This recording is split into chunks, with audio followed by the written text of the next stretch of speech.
Fox Sports. We are Fox Sports. We are Kansas City.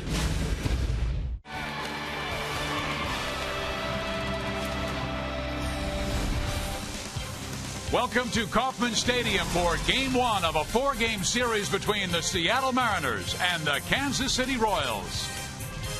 Hi, everybody. I'm Steve Physioc. This is Jeff Montgomery, and we will see two young rebuilding teams in Kansas City and Seattle. But the Royals have had their way with the Mariners the last 4 seasons. That's right, Steve. In the last 4 seasons, going back to 2008, the Royals are 22-13 against the Seattle Mariners. They want to keep that going tonight. Going to be very important to keep struggling star Ichiro Suzuki down during this series. He's struggling this year, but he has the ability. He's had a lot of success against the Kansas City Royals. His next home run will be his 100th in his Mariners career. But then there's King Felix, who we'll see on Thursday. He leads the American League in strikeouts. By the way, he threw a complete game shutout on his last outing. We're going to see him on Thursday afternoon. Today, it will be Vargas, who has given up 23 home runs this season. So, will the Royals be able to take him deep? The right-handers are hoping to be celebrating at the end tonight. Seattle and Kansas City next.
Baseball is brought to you by the Missouri Lottery. When you play, students win.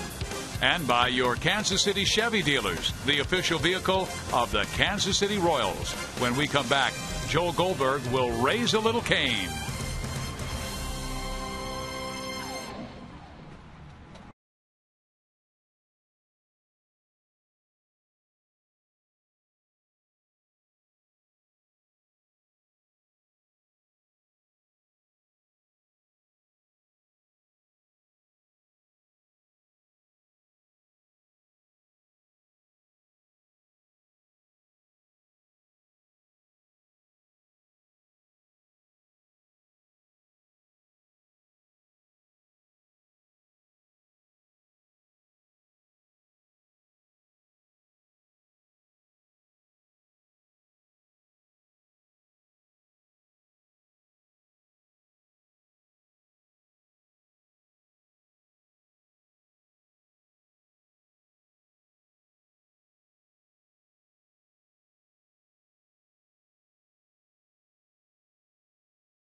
Lorenzo Cain strutting his stuff over the weekend and showing that defense out in center field. Good to see Cain back with the team. I'm Joel Goldberg. Up in rivals, Cain went 5 for 10 on the weekend after returning from the disabled list, missing 78 games. Had a chance to ask him today about being back with the team and also those kind of dance moves out there.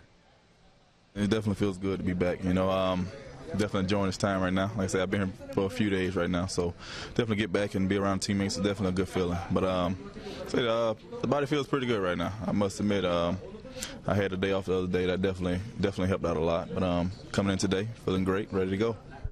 Just keeping it loose, you know. Got to make sure these legs are loose throughout the game, so we don't want anything to happen out there. And fourth yesterday for the first time in his career. Will bat fifth tonight for the first time ever in the majors. Steve Physiok and Jeff Montgomery with the call of the Mariners and Royals coming up next.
Definition by Time Warner Cable, the official TV, internet, and home phone provider of the Kansas City Royals.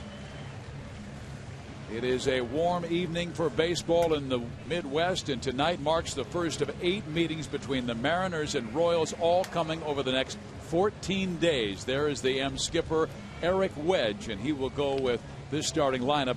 It is a young team, Dustin Ackley, and then you go with the veteran Ichiro, followed by Casper Wells, Montero, Smoke, Seager, Olivo, Saunders, and Brendan Ryan. And on the mound for Kansas City will be the left-hander who really looked much better in his last start against Detroit, and he's hoping there will be a carryover against an offensively challenged ball club. Very important for Jonathan Sanchez, Steve, to throw strikes and then throw a few more strikes and then throw some more strikes. I think that's going to be the key for him, and not just strikes in his own, quality strikes. Well, his record is just 1-5. He has not won in 3.5 months. Let's take a look at the Kansas City Royals defense, brought to you by Ford, that goes around the horn. Great to see Lorenzo Cain patrolling center field. Eric Hosmer looking to get things going offensively, playing first base tonight. Salvador Perez has the task of handling Jonathan Sanchez on the hill tonight. There is Lorenzo Cain. He made a couple of fine running catches in the series against the Chicago White Sox.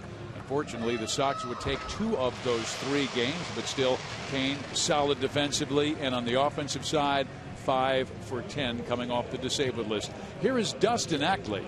He was an All-American, one of the great players at the University of North Carolina, a Tar Heel who set the all-time record, batting .412 in his college career. First round pick out of UNC back in 2009. He does have speed, so Moustakas will come in at third base. Sanchez first pitch misses. The Royals at 38-49, 10.5 games back of the Chicago White Sox in the American League Central, and the Mariners at 37-53, 17.5 games back of first place Texas in the American League West. Well, we've seen Jonathan Sanchez miss with these first 2 pitches, but it's nice to see his radar gun reading up in that low 90s again. It's important for him to have that velocity, but more importantly, he needs to locate with that velocity. Missed a month of the season because of left biceps tendonitis, and he's fallen behind 3-0.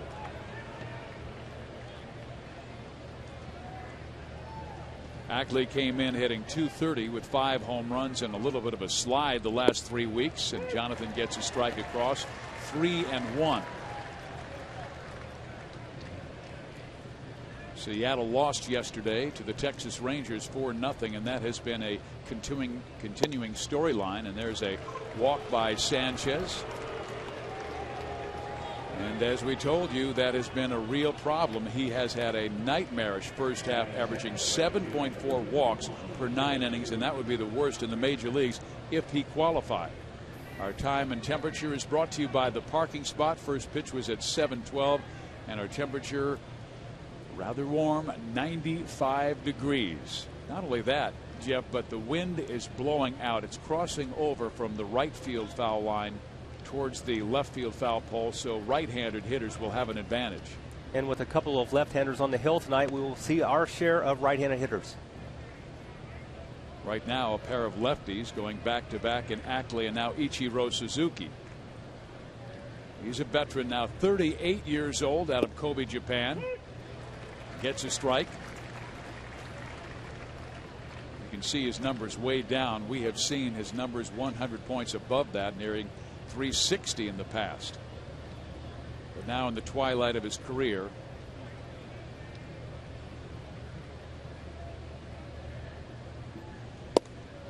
and again he takes outside corner, strike 2. Where does he stand on the all-time hits list?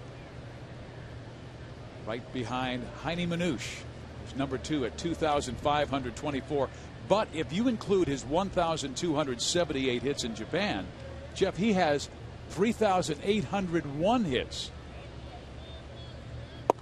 And there have only been a couple of guys who have gone over that 4,000 mark. One is Mr. Cobb, and another is a guy you had a chance to play with for a little while, Pete Rose. That's right. All-time hits king.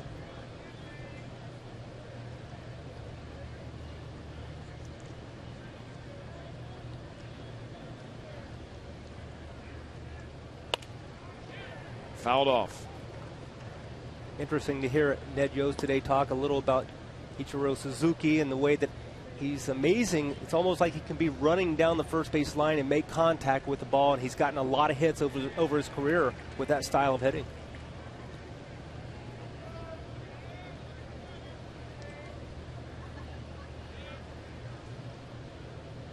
Always tough to double. Sanchez goes to first base.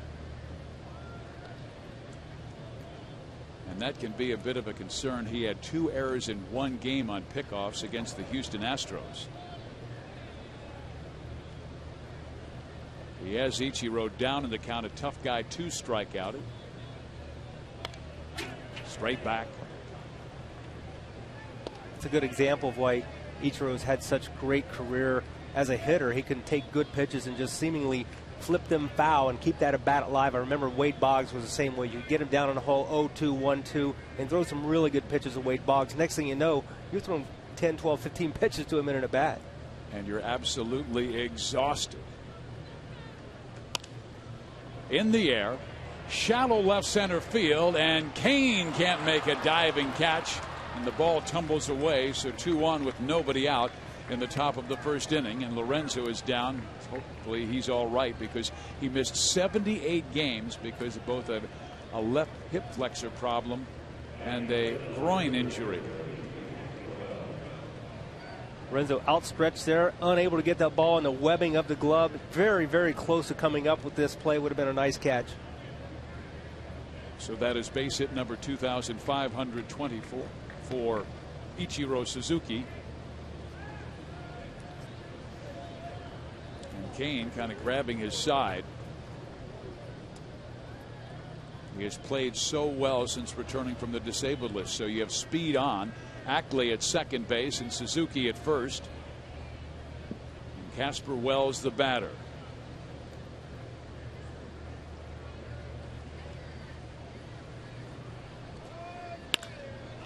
Hit well, left center field and deep and gone. 3-0 Seattle.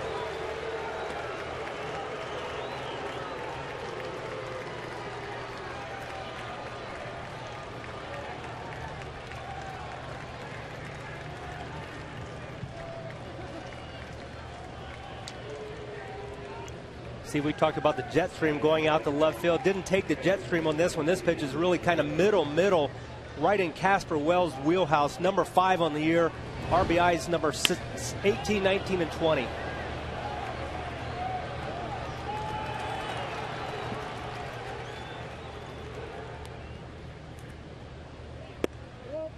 Sanchez will now deal with Jesus Montero. Jonathan was hoping for a continuation from his last start in Detroit, where he allowed 4 runs in 5 2/3 innings, but we saw progress. And the fact that he was throwing more strikes than balls, and that has certainly been an issue this year. It has been a nightmarish 2012 season for Jonathan Sanchez, who came in with a 6.75 ERA, and you wonder how much more rope they will give this veteran left-hander before he's removed for another starter. Well, the telltale sign, if you look at his walks to strikeout ratio, actually has 44 walks against 34 strikeouts, and he's a guy that came into Kansas City with the reputation of being able to get the strikeout to get out of those big innings. Well, that's 4 straight Mariners who have reached in this inning. And remember, this is a team that is down near the bottom offensively in almost every single category. Well, in the last 17 games, these Mariners are only hitting at a 186 clip. So this is unusual to see them coming out like they are tonight, swinging the bats. Well, Dave Island knows when you throw too many pitches in the middle of the plate, it's tough to get AAA batters out. And Seattle is last or second to last in 10 offensive categories, and Sanchez right now helping them get untracked. There is Jesus Montero, the young man that Seattle acquired from the New York Yankees in the deal for Michael Pineda during the spring training. Jonathan Sanchez has not retired a Mariner yet. A walk, a single, a 3-run home run, a single. It really takes the emotion out of your defense. There's Justin Smoke. And he smokes this ball deep to left field. And that's gone. 5-0 Seattle.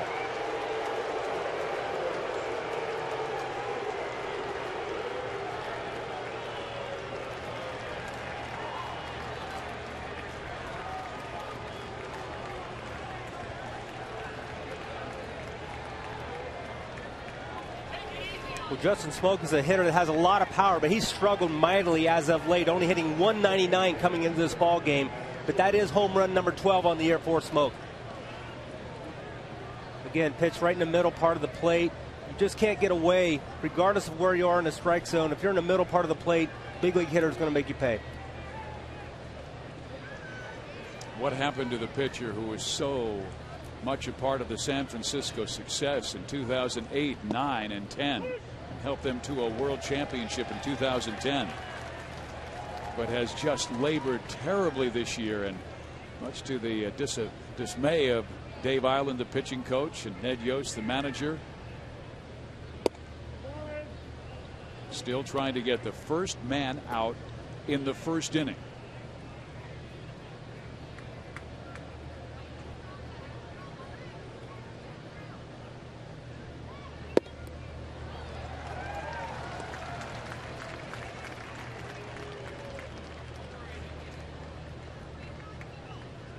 This is game one of a 4-game series.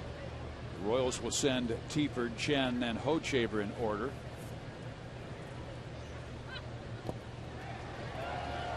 Seager swings and misses, and the first out has been recorded.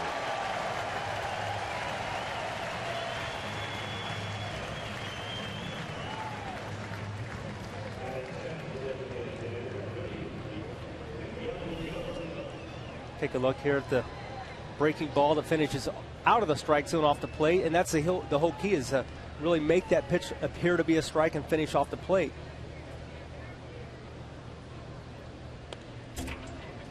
Miguel Olivo, who has terrific power but takes a big swing, is at the plate. He's only batting .199 this year, but has 7 home runs. Sanchez has to find a way of keeping that ball down, and he has not been able to do that. Mariners have had very good swings in this first inning, and they will face a very good pitcher in Jason Vargas. He went. Sanchez does have good life on his pitches. Unfortunately, too many times he doesn't know where they're going. Right, and he really needs to mix in that splitter that he uses for a changeup and the slider like we've seen here on the finished pitches. Moustakas will cut it off. 2 outs.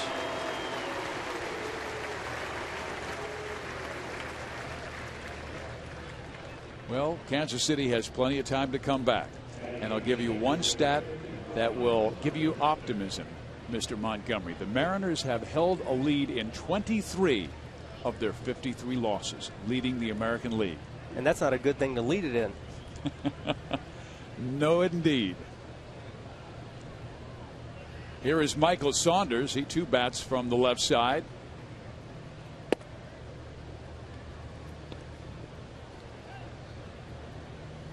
The first 5 Mariners reached, and 2 not for long. Trotting around the bases on a 3-run home run by Wells and a 2-run bolt by Smoke.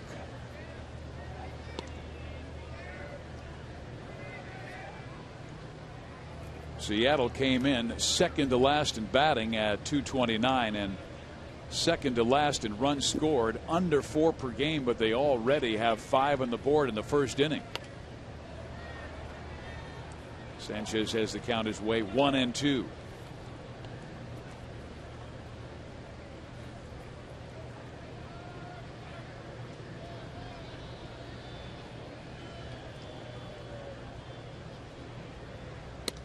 Way high and inside. 2 balls and 2 strikes. And as Royal fans know, starting pitching has been the Achilles heel to the club. I mean, yesterday was only the 4th quality start by a Kansas City pitcher in the last 15 games. A swing and a miss. Down goes Saunders. Down goes Seattle. But 5 score off Jonathan Sanchez in the first.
Missouri are teaming up to help you stop smoking now. The State of Missouri Tobacco Quit line. Call 1-800-QUIT-NOW.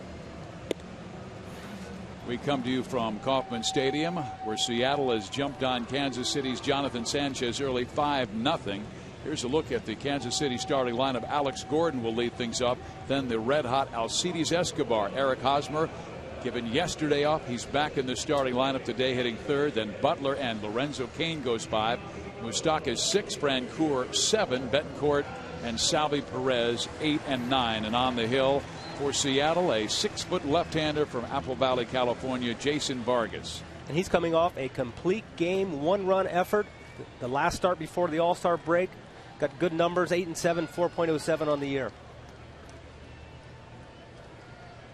He has walked just 32 batters in 126 innings, so Kansas City can expect to see strikes. And Gordon gets one right away.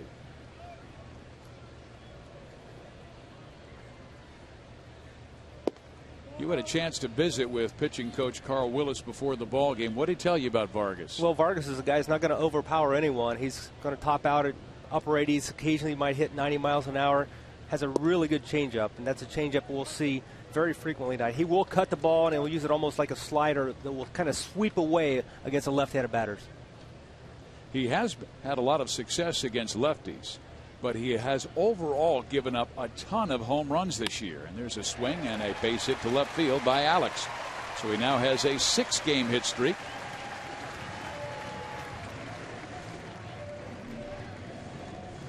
How about our Ford around the horn Mariners defense? Well, the normal right fielder for the Mariners, Ichiro Suzuki in right field. Brendan Ryan having a nice year at shortstop. And the newly acquired Jesus Montero behind the plate, doing the job catching Jason Vargas tonight. Ichiro has won a ton of Gold Gloves in right field. A few years back they had him playing center, but he feels so much more comfortable in the corner, and he has a wonderful arm.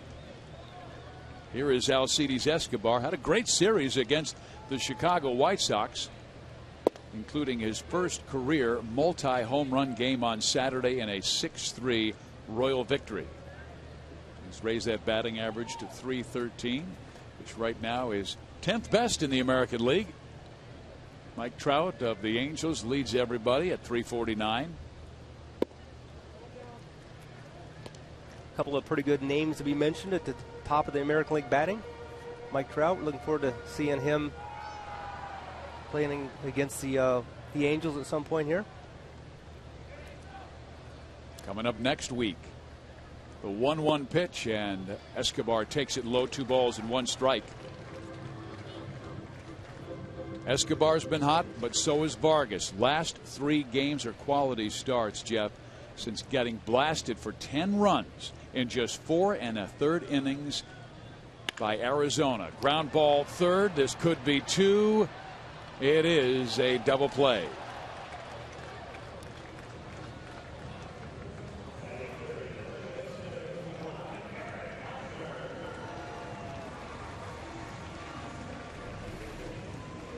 Kyle Seager going to get this double play started. Nice little routine one hopper. Nice feed over. Big stretch by Smoke at first.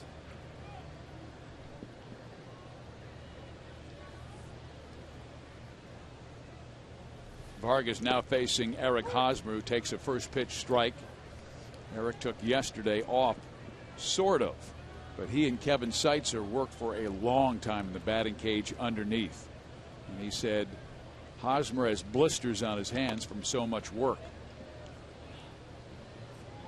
Maybe time to double up on those batting gloves then.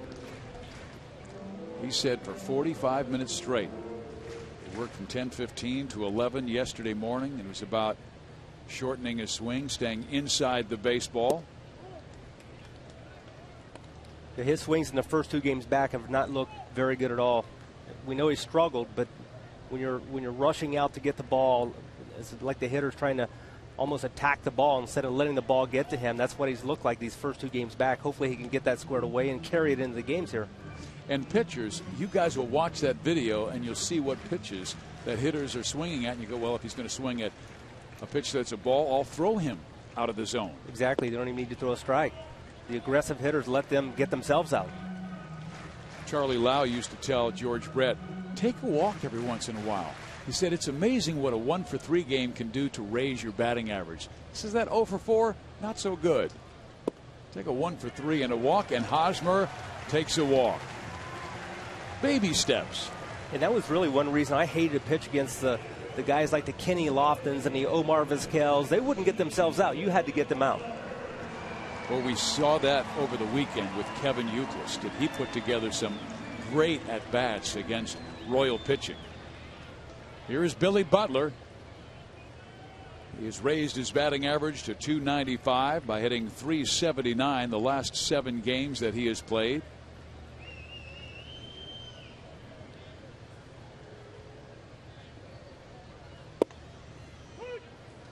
Billy was able to flash his speed in that Chicago series with 2 infield hits. How about that? Nice to see. Give him the chance. One thing Jason Vargas is accustomed to is having some run support. Mariners scored 8 or more runs in 4 of his last 10 starts, so no different here tonight. Vargas very quickly jumps in front of Billy. 0-2.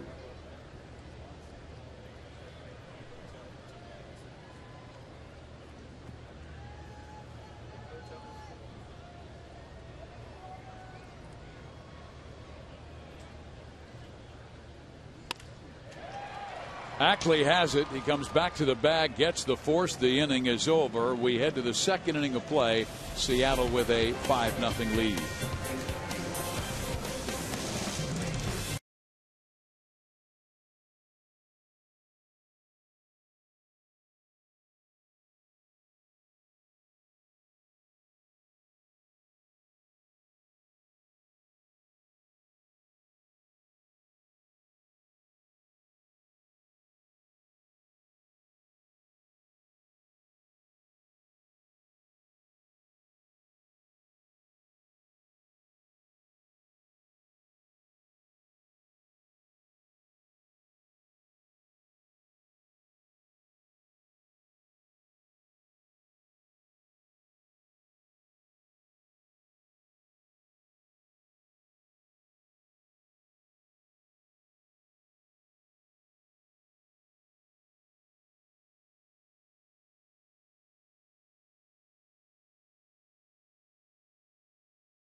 Night and local music showcase. Show your valid student ID at the box office to get a $7 ticket.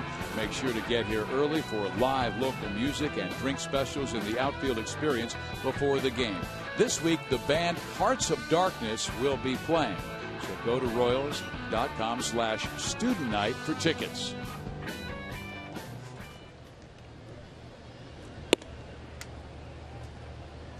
Brendan Ryan will lead things off as Seattle sent 8 men to the plate in the first inning. And does he have a look that takes you back to, well, before the turn of the previous century? From the 19th to the 20th, that's the way they played back in the day before Babe and Lou. And he maybe played with Heine Manouche. We already talked about Heine. Looks like Abner Doubleday to me.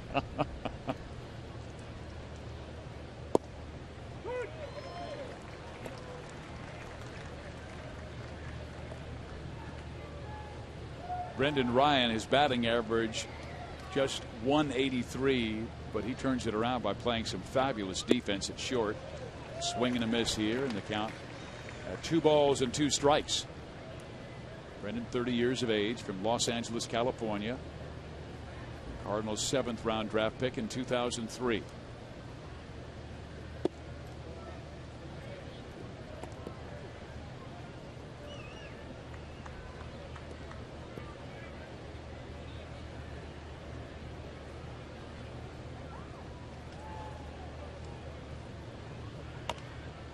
Fouled that one right off of his leg, as Sanchez was able to get it down and in, and Ryan topped it. Up comes Eric Wedge. He has a pad on the left leg that fouls right off his left knee. I'll tell you, he is in some kind of pain. He needed shin guards to protect that.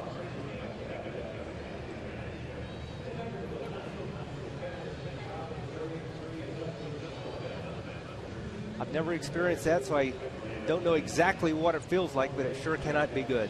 You have handed those out, though. Fortunately, I was not on the receiving end. Exactly. Usually, what are the pitches that a right-hander and a left-hander will throw that entice a ball to be struck on a right-hander's leg? For a right-handed pitcher against a right-handed batter, a two-seam fastball or a sinker is going to create that type of activity. And if I'm pitching to a left-hander, the slider is the one that's going to give him the best chance of fouling it down off his foot, or in this case, off of the knee. Would you come back in there if you're the pitcher? I think you might give it a shot, but 3-2, you got to throw a strike. He does throw a strike, but you could see where Perez was locating his glove low and in, and Sanchez got it up.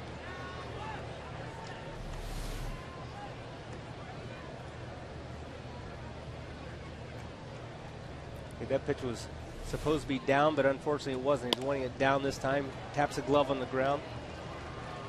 Ryan gets a base hit to right field. And he hobbles back to first base. He's a gamer.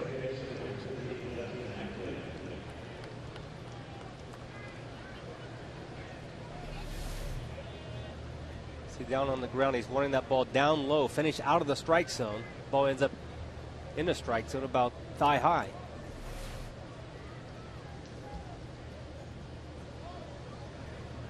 Pitch now lefty. Pitch effectively, you need to be able to throw balls when you want to throw balls, strikes when you want to throw strikes, and that's just not been the case with Jonathan Sanchez.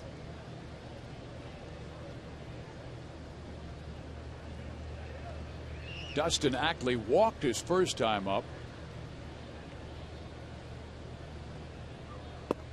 And he has fallen behind 2-0. He had Ackley 3-0, then threw him a strike and then missed, walked him. Ichiro followed with a bloop base hit to left center field, and then Wells on the first pitch he saw drilled it into left center field gap into the seats for a 3-run home run. So Perez trying to stop the bleeding here in inning number 2 to keep his team in it.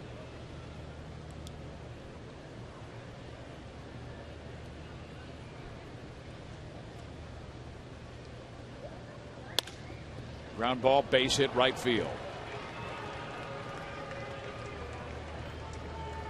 And I don't know how long it's going to be before the Royals make a call to that bullpen. Fortunately, Luis Mendoza able to go into the 8th inning yesterday, so got some guys some rest down there anyway. But this is one of those situations where if Sanchez can't go deep, the Royals are going to be forced to make a move. They used their bullpen all 3 games against the Chicago White Sox, and if they need one of their bullpen guys to go 4, as Lewis Coleman is starting to warm in the Kansas City pen. And especially going back to Friday night, the 14-inning game, to use 8 relief pitchers. And had to bring out as starter Everett Tiford, who will start tomorrow night. Ichiro singled his first time up, a blooper that tipped off the glove of Lorenzo Cain, who made a diving effort in left center field.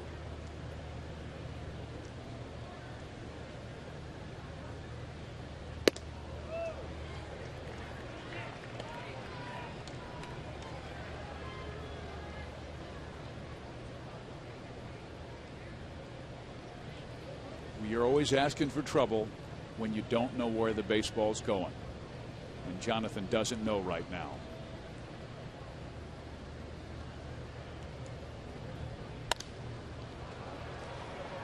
Perez set up in the middle of the plate.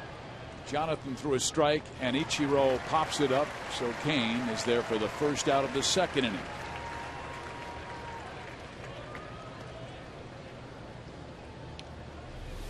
Pretty good sign that Ichiro is struggling, because you see this pitch in the middle part of the plate, exactly in the middle on the fox tracks, and he pops it up. So that's a real good sign that he does not have things going the right direction for him. Now Casper Wells, who swung at the first pitch and hit a 3-run home run. If you're the pitcher, what are you coming back with? Well, I'm sure I'm not going to throw anything in the middle part of the plate that he can get extended on, that's for sure. I don't want to throw the same pitch I just threw to Ichiro to get him out. Way outside.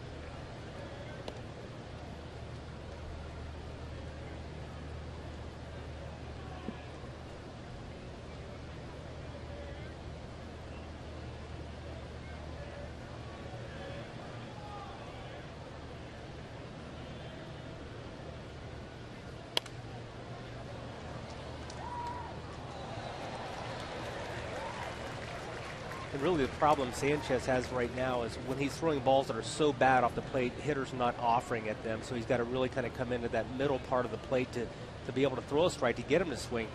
He's only gotten outs tonight when he's been able to throw the ball to expand the plate, balls to finish off the plate. So that has to have, he has to have a little deception so the hitter at least thinks it's got a chance to be a strike.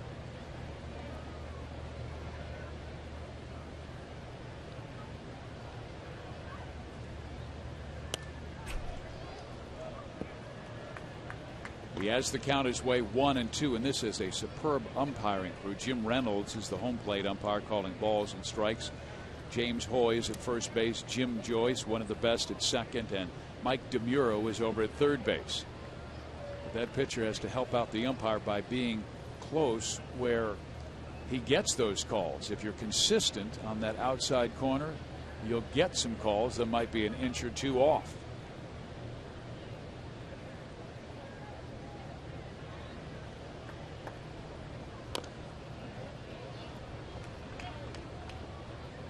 When things aren't going your way on the mound or anytime in this game, the opposition senses it. They don't feel sorry for you. They're going to bear down and they're going to try to take advantage of the fact that the guy's having his struggles on the mound or at the plate.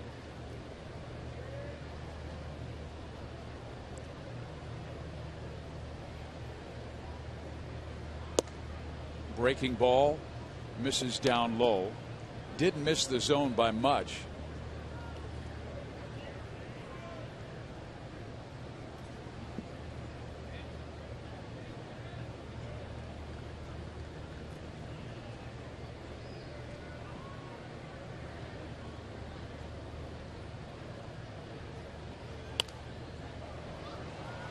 Wells with another foul ball. Kevin Seitzer had a comment just about hitters, but it really is true about athletics. And he was talking about hitters trying to break out of a slump, and he said the harder you fight to get out of a slump, the harder it takes to get out of the slump, because you're fighting and you're working against yourself. And that really does apply to most every position. I know as a pitcher, when you're struggling, you're trying so hard, you're almost jumping out at the plate trying to get that ball to the catcher faster. In the gap, right center field. This will score at least one. Ryan scores. Saunders scores to third with a triple. Casper Wells, and he is having a huge game, driving in 5 runs in the first 2 innings of this game. And Sanchez is done.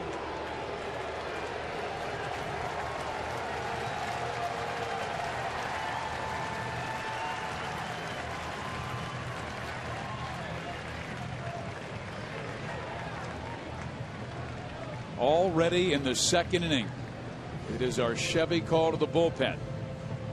And the nightmare that is 2012 for Jonathan Sanchez continues.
Wells, and he has the 2 toughest hits to get in the cycle out of the way with a home run and a triple. 5 RBIs in 2 innings for Casper Wells, and Lewis Coleman will try and throw some water on the fire started by Jonathan Sanchez.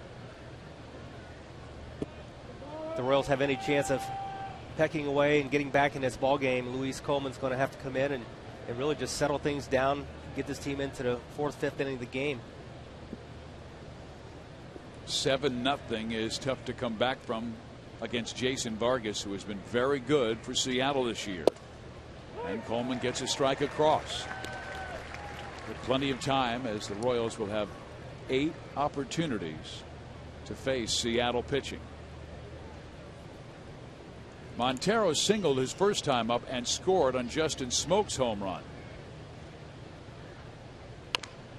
Ground ball, short. Escobar holds the runner, goes to first, and Montero is out.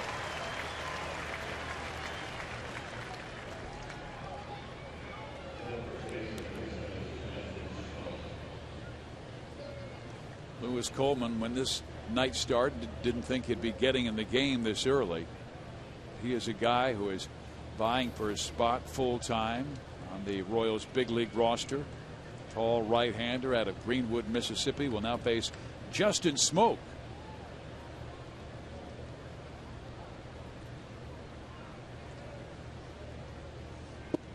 Strike 1. Smoak had really been a tremendous slide. He was 1 for 11 in that Texas series. And his batting average had dropped all the way to 199. But he does have big time power. Hit his 12th home run back in the first. Little long swing there, and it's 0-2. Heard Mariners manager Eric Weck talking about the struggles he's encountered this year, and he's trying to make the adjustments that almost remind me of what Eric Hosmer's going through.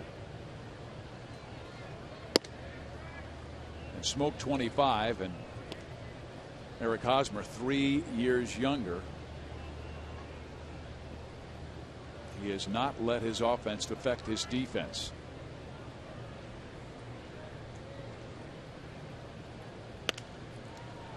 Smoak pops it up. Moustakas takes care of it. 2 in the second inning. We head to the bottom of number 2. Seattle leading by 7.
impact in the world of baseball and the lives of everyday people he touched. And, of course, we have our Buck O'Neil Legacy Suite. And Mark Lewis is sitting in that seat. And Mark was the first and only principal of Northview Elementary School in North Kansas City School District since it first opened in 1999. And he recently retired after a 34-year career in education, serving as both a teacher and primarily an administrator during his time in which he helped thousands of kids find success. Way to go, Mark. Here is Lorenzo Cain. And Cain with a chopper towards third. Seager has it. His throw barely in time. 1 out. We have a new shortstop, Brendan Ryan, you might remember, who fouled the ball off his knee, is now out. Munenori Kawasaki comes in. There's a pitch to Ryan coming in, as you mentioned, Steve, off his left knee. That's going to leave a mark. And they say this guy has incredible energy. His hero was Ichiro growing up, and now he has a chance to play with him. He is the shortstop for the Seattle Mariners, taking over for Brendan Ryan, and he will be hitting in the number 9 position.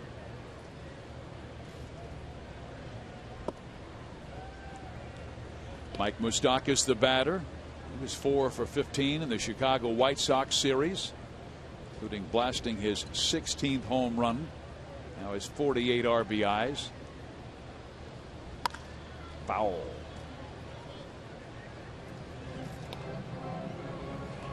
Vargas, we told you, out of Apple Valley, California.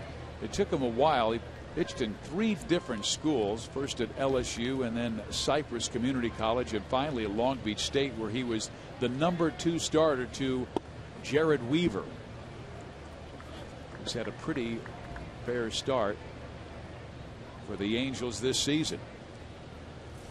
Got the win in New York yesterday against the Yankees in a wild one.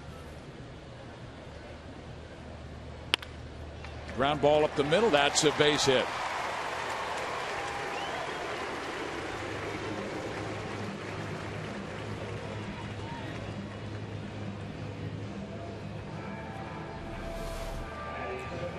Mike Moustakas, nice piece. Get the ball up in the strike zone here. Piece of hitting.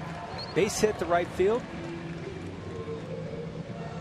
Gets those hands out, rolls them over, follow through.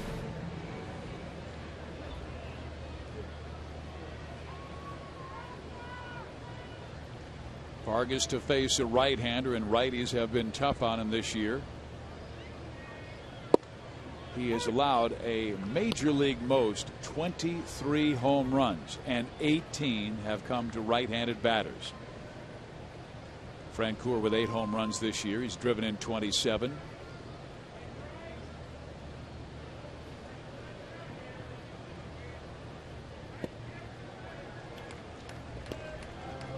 It's interesting, his batting average against for the right-handers is actually lower than the batting average against for left-handers, so he's one of those unusual guys, but the power numbers for the righties are up. And he's a guy who really pitches to the situation. When he needs the double play, he really works down in the zone, throws an off-speed pitch like he just threw Jeff there. There's that changeup that he's gotten so many ground balls and so many outs with over his career.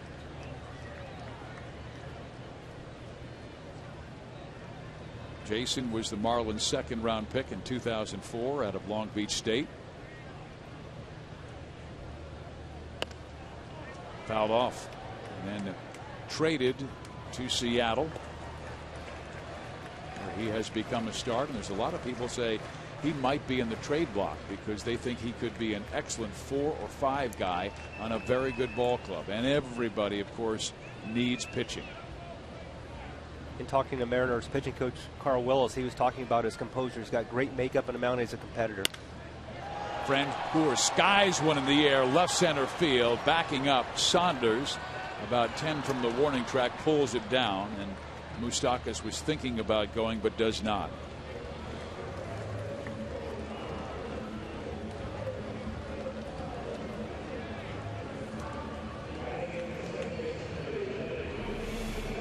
Take a look at the pitcher with the Fox tracks. Jeff Francoeur gets extended on it. Swinging a pretty good bat since coming back from the All-Star break. Just under that one. Now Unieski Betancourt, who started his career as a Seattle Mariner after defecting from Cuba. He signed with the Mariners as a non-drafted free agent in January of 2005. First pitch barely misses down low. 1 ball and no strikes. Unieski has come through with some clutch base hits this year. Has been in a little bit of a drought. Just 4 hits in his last 31 at bats over the last 7 games.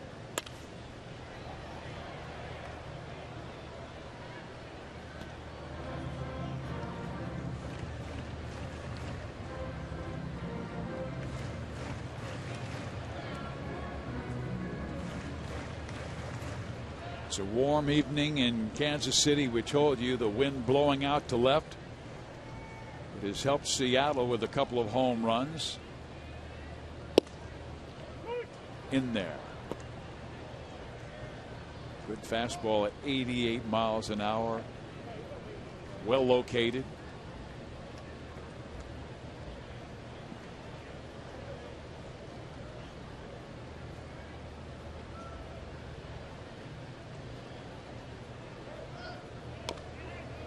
Betancourt fouls it off with Moustakas going on a 1-2 pitch.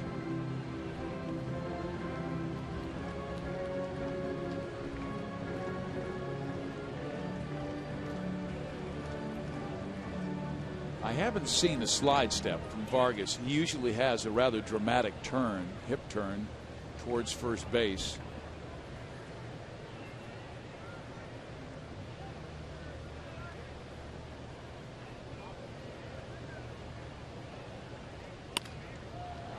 Unieski pops it up center field. Saunders backing up a little bit and makes the catch. So the inning is over. The Royals threaten but do not score. And we head to the third.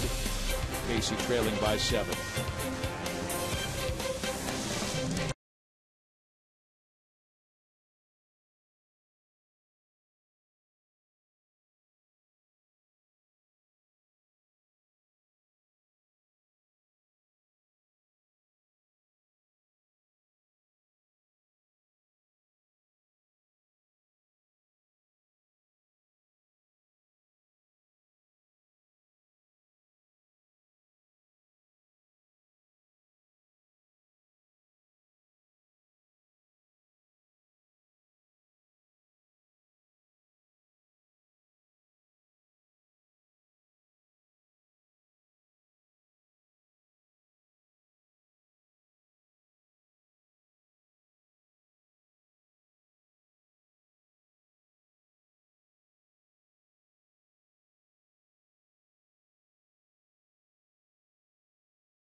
On select Thursday nights, experience the new NightLifeKC.com lounge located on the Budweiser patio. Tickets are just $30, which gets you in the door, 2 beverage vouchers, a private DJ, plush seating, and much more. Come enjoy this unique atmosphere in an exclusive outdoor lounge. Next game is this Thursday. Go to Royals.com/NightLifeKC for tickets. There's a look at the lounge and Lewis Coleman getting ready for his second inning of work. He came on after a triple by Casper Wells off Jonathan Sanchez, made it 7-0, and Coleman very quickly got Montero and Smoke out. Now will continue on in his 3rd inning. Kyle Seager, he has had a good start to his career. They're likening him to the Royals' Mike Moustakas, maybe not in the power department, but he does have good power with 10 home runs, and He leads the club in RBIs with 54.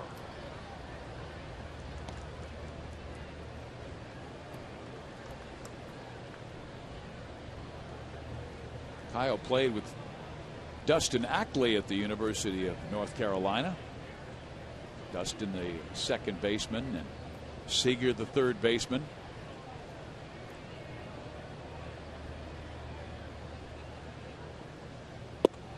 Good pitch by Coleman. 1-2. Good chance you'll see Kyle Seager and Mike Moustakas taking care of the third base position at their respective teams for a number of years. Two really good young players.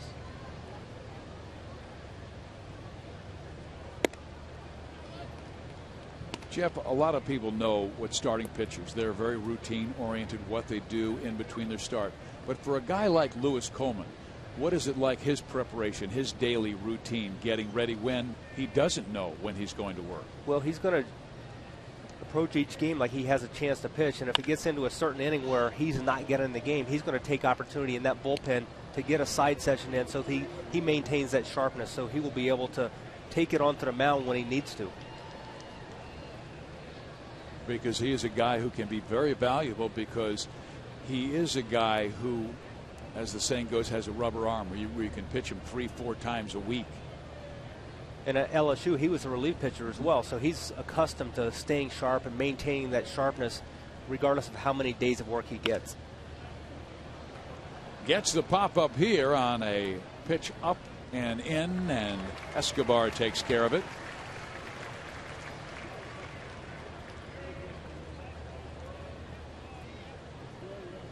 Lewis, a young pitcher who had considerable success at LSU in their glory days. That's always been one of the great baseball powers in college baseball, and SEC champion so many times, and College World Series champion so many times. And he was the SEC Pitcher of the Year in 2009 and led the Tigers to the College World Series.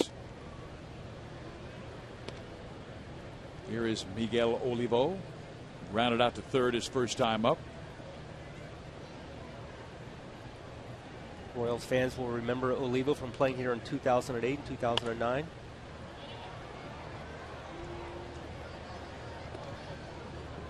Very fine defensive catcher for years, and has power, but also has a few holes in his swing.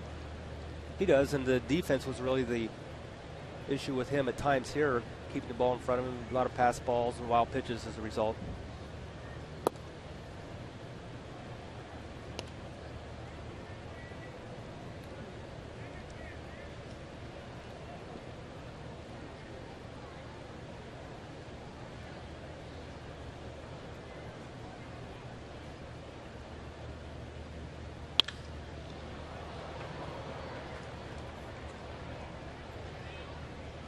Lorenzo Cain takes care of Miguel for the second out of the third inning.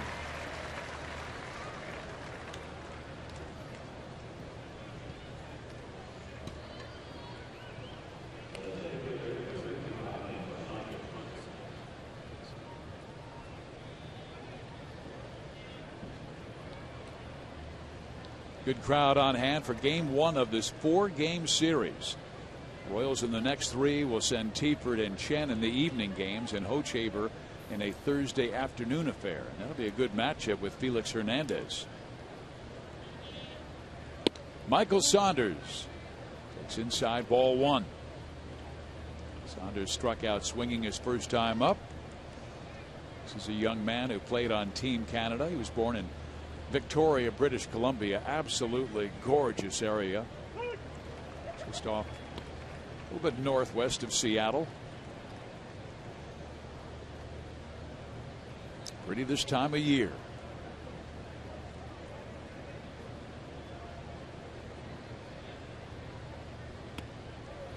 Big swing and a miss, and it's 1-2. You mentioned King Felix Hernandez. It's that time of year. We're accustomed to hearing his name thrown around during the trade deadline talks. Haven't heard his name thrown around as much this year. Well, if you're going to trade him, you better get a whole lot for him, because he is one of the very best.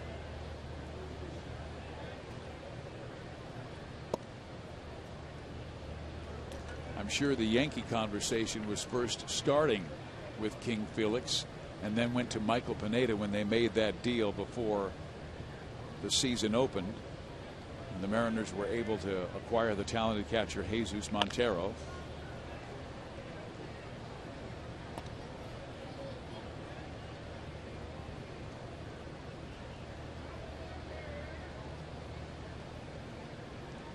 Mariners with 7 runs on 7 hits. Sanchez got the start. Didn't fare very well. Coleman has looked very good since taking over. He's retired 4 straight. Coming out of that bullpen. That's a full count with Saunders.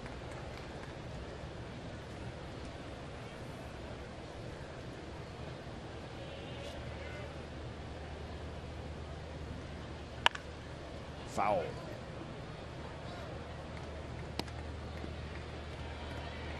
But starting pitching such a key, and Kansas City looking for that. And we told you about the likes of Jake Odorizzi and Will Smith down at AAA, and Chris Dwyer got a promotion from AA to AAA. He's pitching much better. Swing and a miss. Down goes Saunders. Down goes Seattle, and Coleman, very sharp, getting his 5 outs.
Pay tribute to the Negro Leagues. The first 20,000 fans will receive a Buck O'Neil bobblehead courtesy of Hy-Vee. Both teams will be wearing Negro Leagues jerseys, and there will be festivities throughout the game. The Royals will host the Minnesota Twins, so go to Royals.com or call 1-800-6-ROYALS for tickets. Well, here is Salvador Perez, and he came back from the disabled list on June 22nd. He has been one of the hottest hitters in baseball in that time. Short span coming back. Hit a home run in his first game, and he skies this one high and deep left center field, and see you later. Number 5 for Salvi.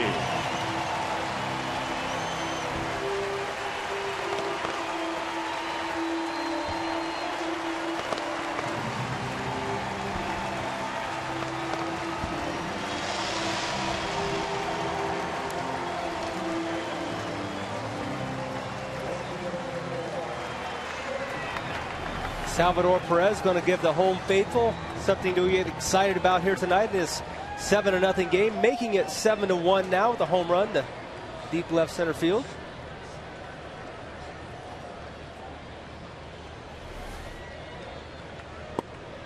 Now Alex Gordon.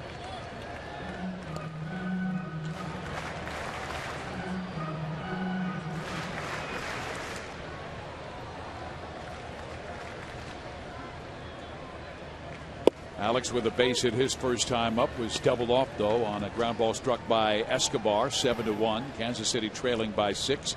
And Gordon slowly seeing that batting average climb up. Right now at 282. Here's Salvi's big fly. Going to see the pitch. Going to be one of those middle pitches. Gets it up in the strike zone. Salvador Perez gets extended. We talked about the jet stream out to left field tonight. He took advantage of it. He sure did. You know, I was talking with Kevin Seitzer, the Royals hitting coach, about Perez's swing and about the Royals. And we were talking about staying inside the baseball and hitting the inside pitch. And I said, who does it the best on the team? And I was thinking maybe a veteran. And he said, Salvi Perez. Well, it's amazing the work he's put into his hitting, because he was known for his catch and throw before he was called up, but no one expected him to hit the ball the way he's hit the ball in the big leagues. And I remember last year he hit the ball so well to right field, and that's a sign of staying inside the ball. Good at bat by Gordon. Take another look here at Salvador Perez's swing. Get those hands out through the ball. Big strong catcher. Give him the chance to get extended. He gets things going. Not bad for a number 9 hitter. Well, Kevin and Ned Yost have both said somewhere in his career he will be a middle of the order hitter, but he has just come back since June 22nd. But they love his maturity and the way he has grown offensively and defensively. I've talked to scouts who said when they saw him at the age of 18, they said, we saw his defense and it was a wow defense, but we thought, I don't know what kind of hitter he's going to be. And yet every single hitting coach he went to along the way said, this is a young man that just is a sponge. He wants to learn, and he listens very well and makes the adjustment. And here's another guy who's made a lot of adjustments, Escobar, from last year to this. Exactly. I was just going to say, here's a guy that's made the adjustment to make himself a good major league hitter. And going back to Perez, a guy that, again, no one was sure if he could ever hit at the major league level, but both these guys with Escobar and Perez have really taken in the Kevin Seitzer's plan. They've really used the entire field, and that's the sign of a hitter that has some ability, plus listening and learning along the way. He had a loop in his swing last year, and Kevin Seitzer gave him the information to work with during winter baseball. He went down to Venezuela. He really worked on it. He felt like he was more comfortable. Ned Yost even told me in spring training, he said he's probably a guy we'll have to pinch hit for. Not anymore. Right. It's almost like we can't wait to see Escobar get up. Well, last season he came up in a lot of big situations. Alcides Escobar. Ned Yost would let him go up and kind of take his lumps, but he learned from that, and he's a better hitter this year as a result, and that was really the game plan, to let him learn how to be successful.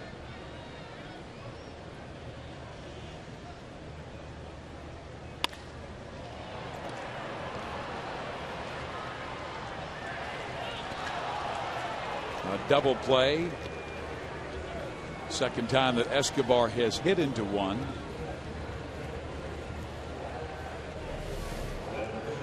Couple balls hit to the left side of the infield for Alcides Escobar. Hit that one pretty good, but unfortunately hits it right at the shortstop, Munenori Kawasaki.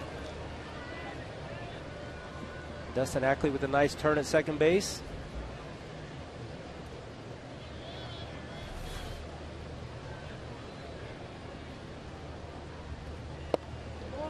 Joel Goldberg is with us now, and Joel, you were really part of a great conversation with Kevin Seitzer earlier today. What did you guys talk about? Well, I'd asked him just to come over and talk to me about Eric Hosmer, because Haas had told me that he had learned a quick fix, what he thinks will be a quick fix that was identified by Seitzer. And what Kevin said is that they worked on shortening his swing. It is just a minor adjustment. They spent 45 minutes in the cage from 10:15 to 11 yesterday, just working over and over nonstop.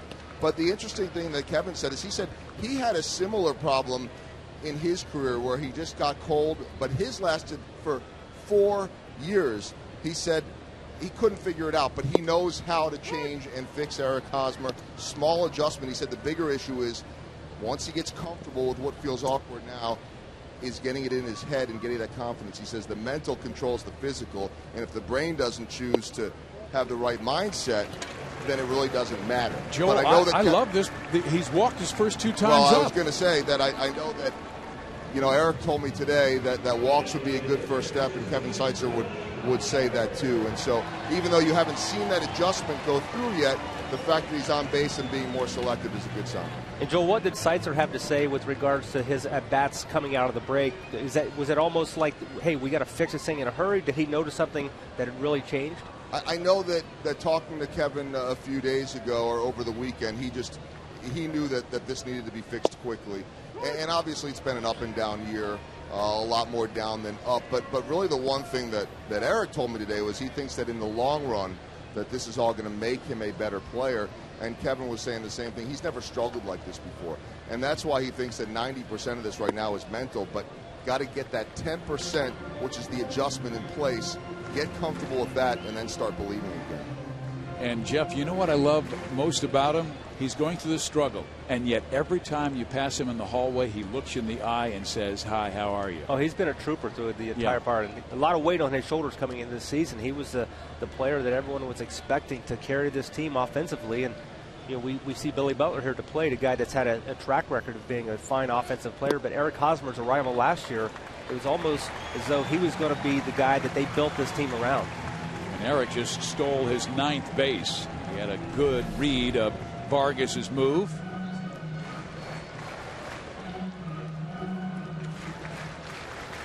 It's a really good jump. It's unusual to be running in the 7-1 game, so he catches him a little off guard. Takes advantage of it.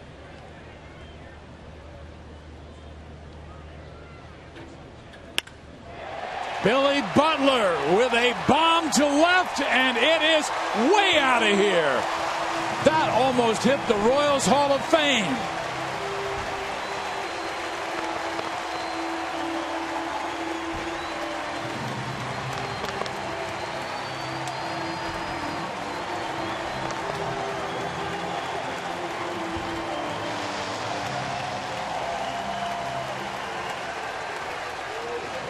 They've cut it to 4. Well, very similar to what we saw from Salvador Perez. Billy Butler getting a pitch up, and he gets extended, and he hits an absolute bomb right here. This ball lands way out in left field.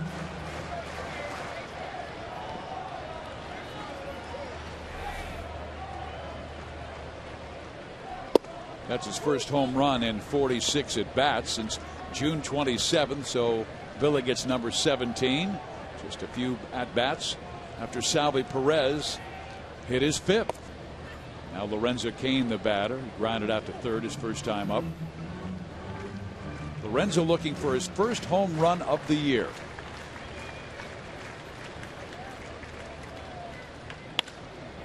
Base hit right field.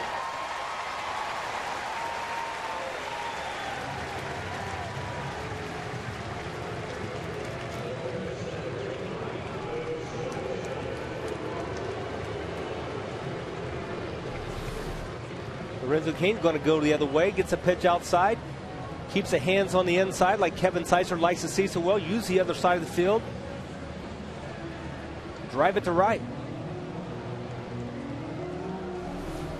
He had some very good at-bats in the Chicago White Sox series. Even his outs were hard. Chris Sale, yesterday's ball game, had gave up 2 base hits in that 8th inning. And the Royals looked like they had him in the ropes. Cain was the batter, and he had a couple of tough pitches where he fouled off and then hit a laser liner, unfortunately, right at the left fielder. Let's go back to Billy Butler's Yeah, home here's run. Billy's home run. Pitch up in the strike zone.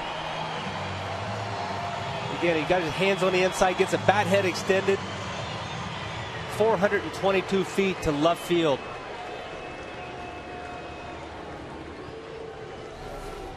It's one of the longest balls I've seen Billy hit out here. Well, he hit that one in St. Louis, 436 feet, that tied the game against a pretty good fastball in Jason Mott. I think that's the longest I've seen this year, the one he hit in St. Louis. Absolutely crushed it with 2 strikes on him. Now Moustakas with a man on. Well placed. Safe.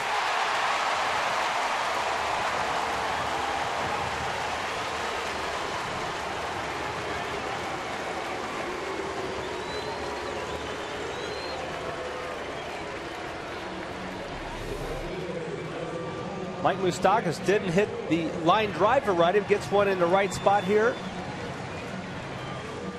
Legs it out. Jason Vargas not able to make a clean throw to first base to Justin Smoak.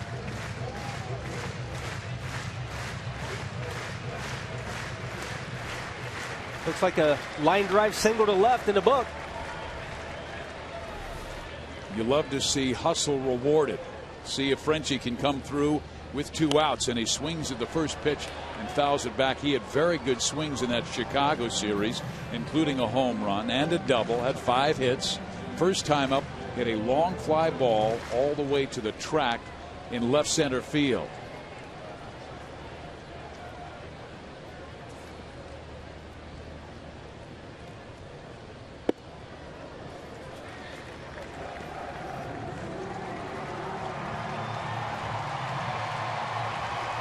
Vargas' next pitch will be 62.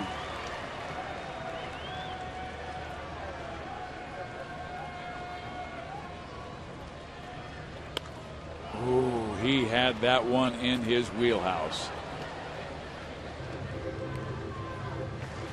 Jeff Francoeur would like to see that pitch again.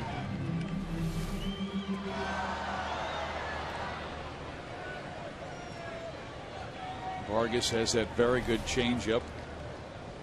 Butler belted one out, cut the lead to 4. Ichiro makes the catch, ending the inning. But in the inning, Kansas City scores 3 runs. One on Perez's 5th, and the other by Billy Butler. His blast goes 422 feet. Bam!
For Jeff Francoeur and his fan seating section, $21 gets you a seat in the right field cheering section, a limited edition Frenchie Quarter t-shirt, and Mardi Gras beads. The next Frenchie Quarter is this Thursday, so get your tickets now at royals.com/Frenchie.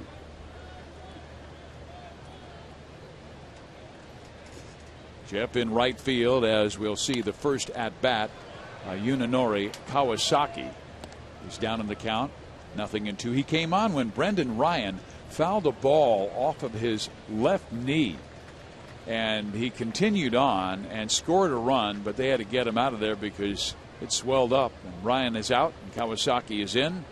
Coleman tests him with an off-speed pitch that misses down low. We mentioned Kawasaki idolized Suzuki growing up and have a very similar batting stance and style at the plate.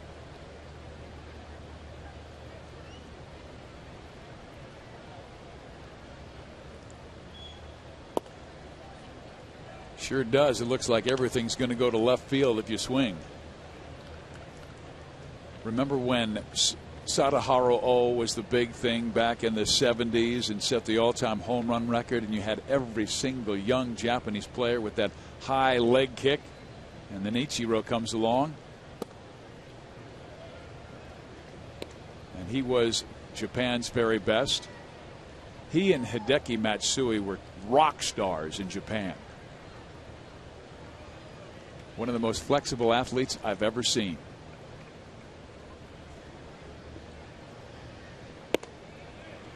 Outside. So after Coleman jumped in front 0-2, he loses Kawasaki with a base on balls. That's the first base runner allowed by Coleman in this game.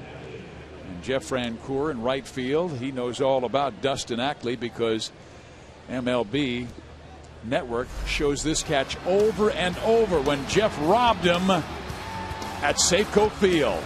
Well, last year on the back of baseball card for Dustin Ackley, it said he had 6 home runs, but he wanted 7. There's a little asterisk on there wanting that one to count, but Jeff Francoeur made sure it didn't. Just the way he climbed up and leaped over the wall and into the stands. What a play. Ackley's been on twice with a walk and a single. He scored a couple of runs. They'll try and pick off Kawasaki, and the ball is thrown down the line, so he will move into scoring position at second base.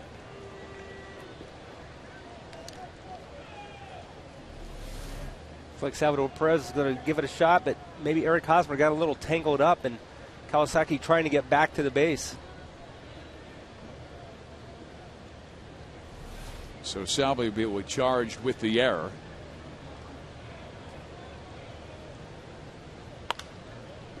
Popped him up. Right side, Hosmer should have it. He does.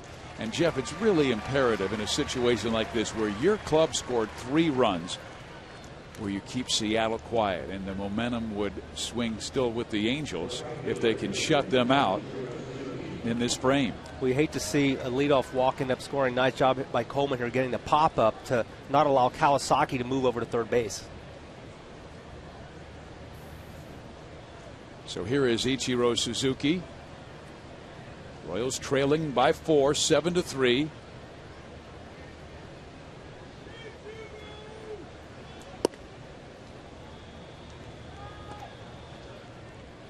Ichiro singled his first time up and popped up on a fastball right down the heart of the plate from Sanchez. He has just 27 RBIs this year. He's never been much of an RBI guy.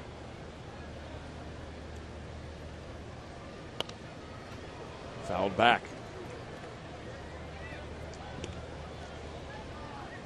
We showed you earlier his hit numbers, and this is our sprint you call it. Will Ichiro reach 3,000 career major league hits? Text 432-432 and enter the password, the keyword Royals.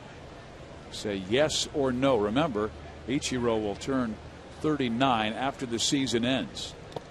Swing and a miss. He's at 2,523 hits in his career at this stage, so he still has quite a ways to go.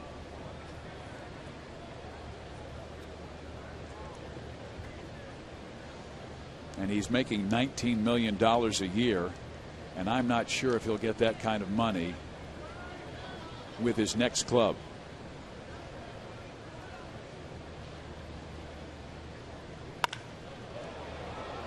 That's a base hit, and that will make it 8-3. So Ichiro comes through with a 3-base hit.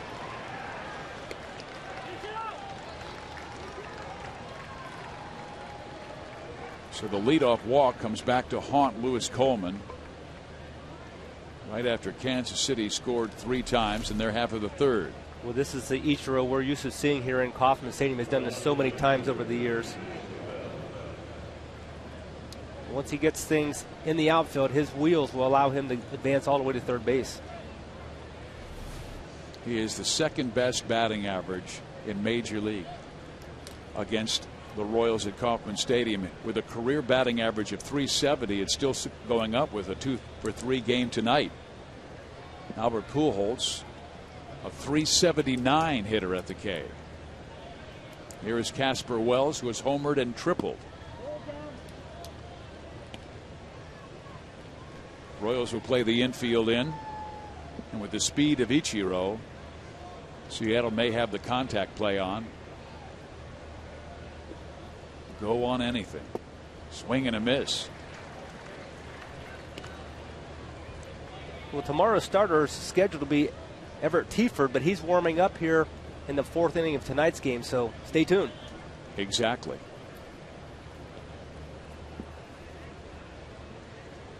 We'll have to check out which Omaha storm chaser has been scratched.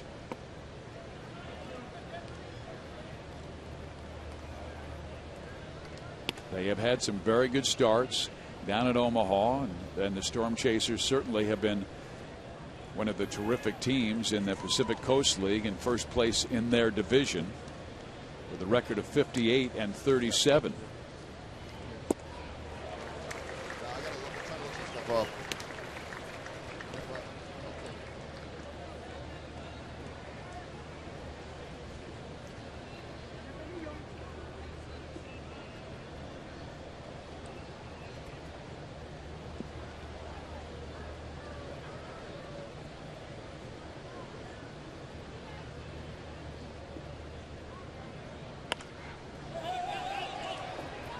Perez makes the catch. No advance by Suzuki, and that's a big second out.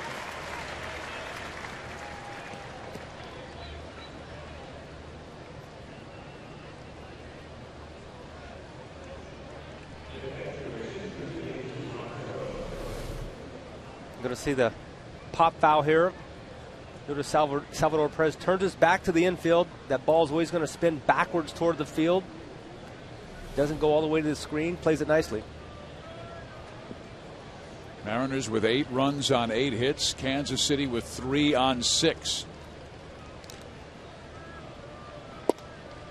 There is Jesus Montero, who singled his first time up, and then after the triple by Casper Wells that played at 2 and knocked Sanchez out of the game, Coleman's first batter he faced was Montero, and he got him on a grounder to short. They love this young man's future. I mean, he was the nugget they wanted from the New York Yankees in the trade for Michael Pineda. It was the outstanding pitcher that Seattle had and moved to New York. And Montero they really felt was the future, but the Yankees had the catcher in Russell Martin. To the retirement. There's a swing and a miss. Jorge Posada, who retired the season before. Can never have enough depth at catcher. That's a tough position to fill when you have a couple of guys and the ability to bring in a solid starting pitcher like a Pineda, although he's injured. He will be a Yankee for years to come as well.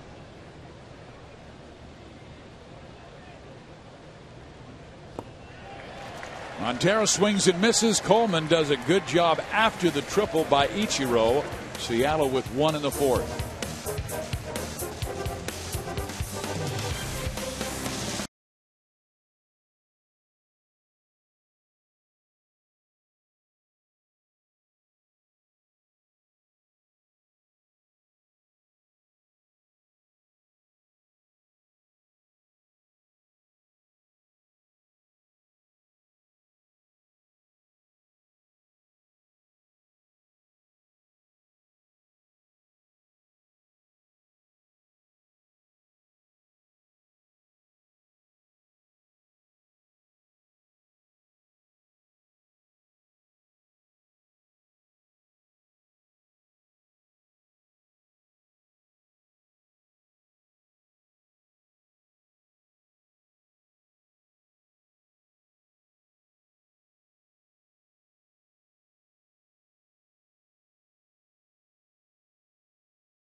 your Midwest Ford dealer.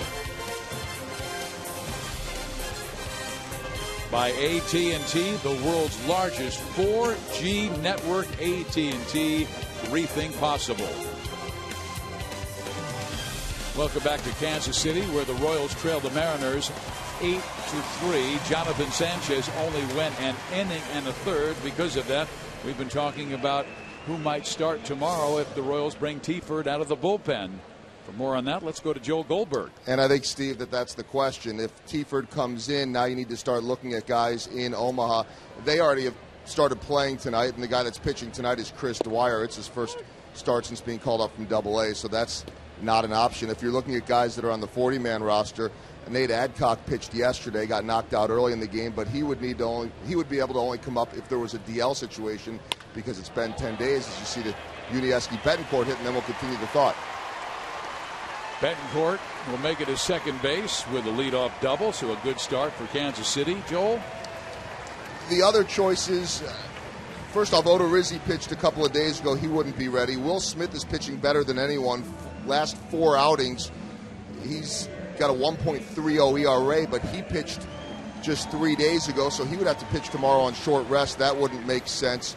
Doug Davis had a really bad last outing. He pitched on the 12th, so he would be available, but would need to be added to the 40-man. To me, the two guys that look like they could be available would be Verdugo, although he's pitched more out of the bullpen lately. He would be available, or Vin Mazzaro, whose last appearance came on Will Smith's start on the 13th when he pitched 2 innings, so he would be available. Yeah, I was talking with Art Stewart at dinner tonight, the senior advisor to Dayton Moore, and he said he saw Will Smith pitch the other day, and he said he's pitching a lot better, and they like that young left-hander. And Art said he had a great conversation with him, very mature young man. Who knows? There's Art. Well, he's been with this organization for such a long time, and great gentleman, loves the game so much. Royals Hall of Famer. Longest tenured associate in the organization. And here is a pop-up to the right side. Unable to advance Betancourt is Salvi Perez.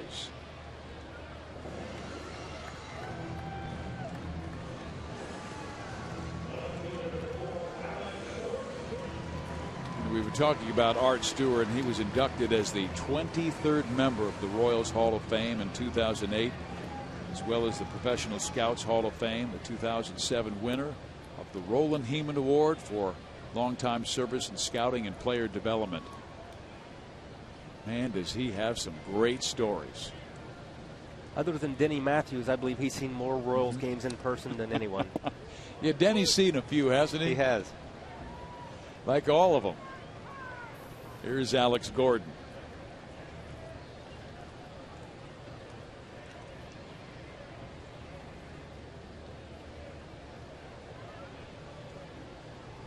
Alex has been on twice. He extended his hit streak to 6 consecutive games, 10 hits in his last 23 at bats.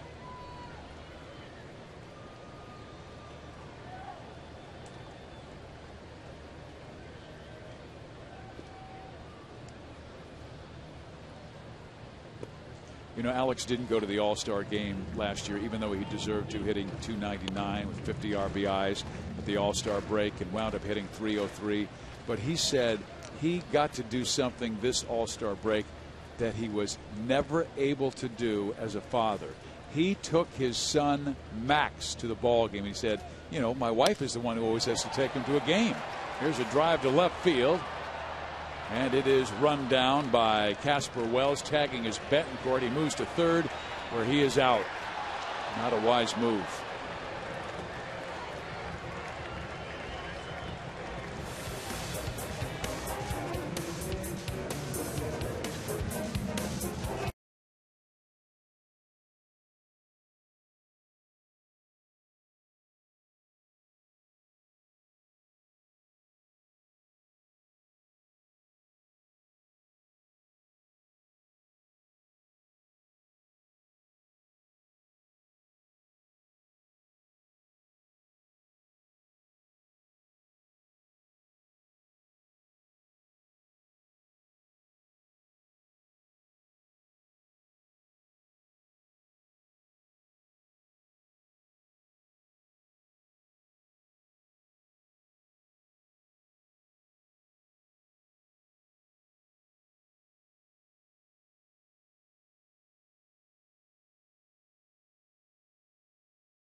Everett Teaford is coming out of the bullpen tonight. This is our Chevy call to the bullpen. Obviously, Everett will not make the start tomorrow. And now he warms up to face these Seattle Mariners and try and keep them quiet. Well, Everett Teaford has experience out of the bullpen, so nothing new to him coming in relief. In fact, he pitched in relief on the first game back after the break on Friday evening, but didn't throw a lot of pitches. He was going to be, like you mentioned, scheduled to start tomorrow.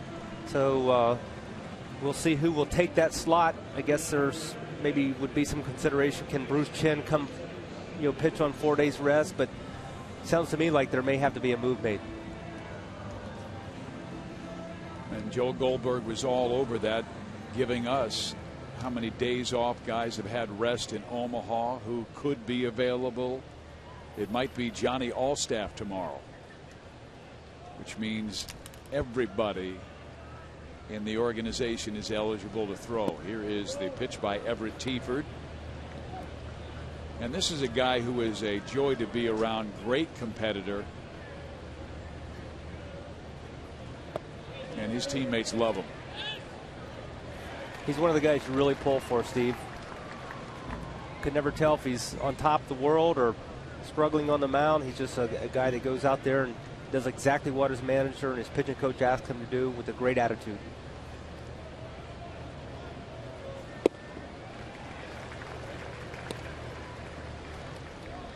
Lewis Coleman went 3 innings and gave up 1 run.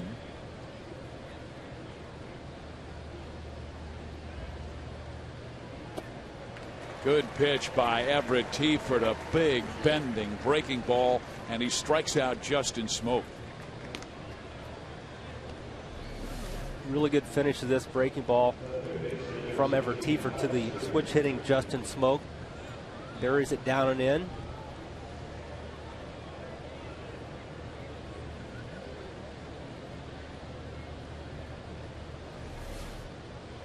Eight to 3, Seattle has the lead. Top of the 5th inning. The batter is Kyle Seager.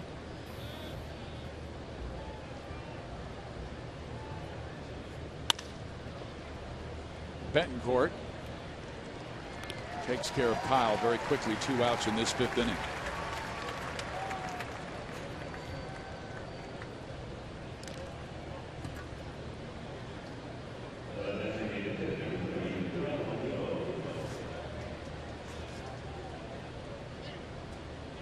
Here comes Miguel Olivo, a veteran from the Dominican Republic, now 34 years of age, to face Teaford. It'll be a lefty matching up with the righty.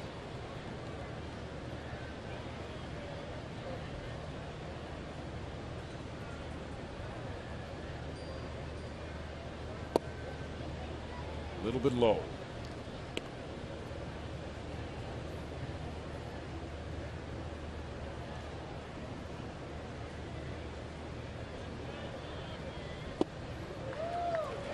Good off-speed pitch. 1 ball, 1 strike. The Royals know if they're to turn things around, it must start with their starting rotation. It looks like Luis Mendoza is rounding into form. He has had 5 quality starts in his last 6. It's very well despite losing yesterday. And there's a strike on the inside corner. They can't get down 7-0. They did tonight. Moustakas. Teaford gets the Mariners in order in the 5th.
National Buck Night has been added to the Royals calendar. Join us on Friday for Buck Night and Fireworks Friday. Hot dogs, peanuts, and soft drinks are just $1. Then stay after the game for Friday night fireworks presented by Hy-Vee and Pepsi. Go to Royals.com or call 1-800-6-ROYALS for tickets for the Royals and the Minnesota Twins.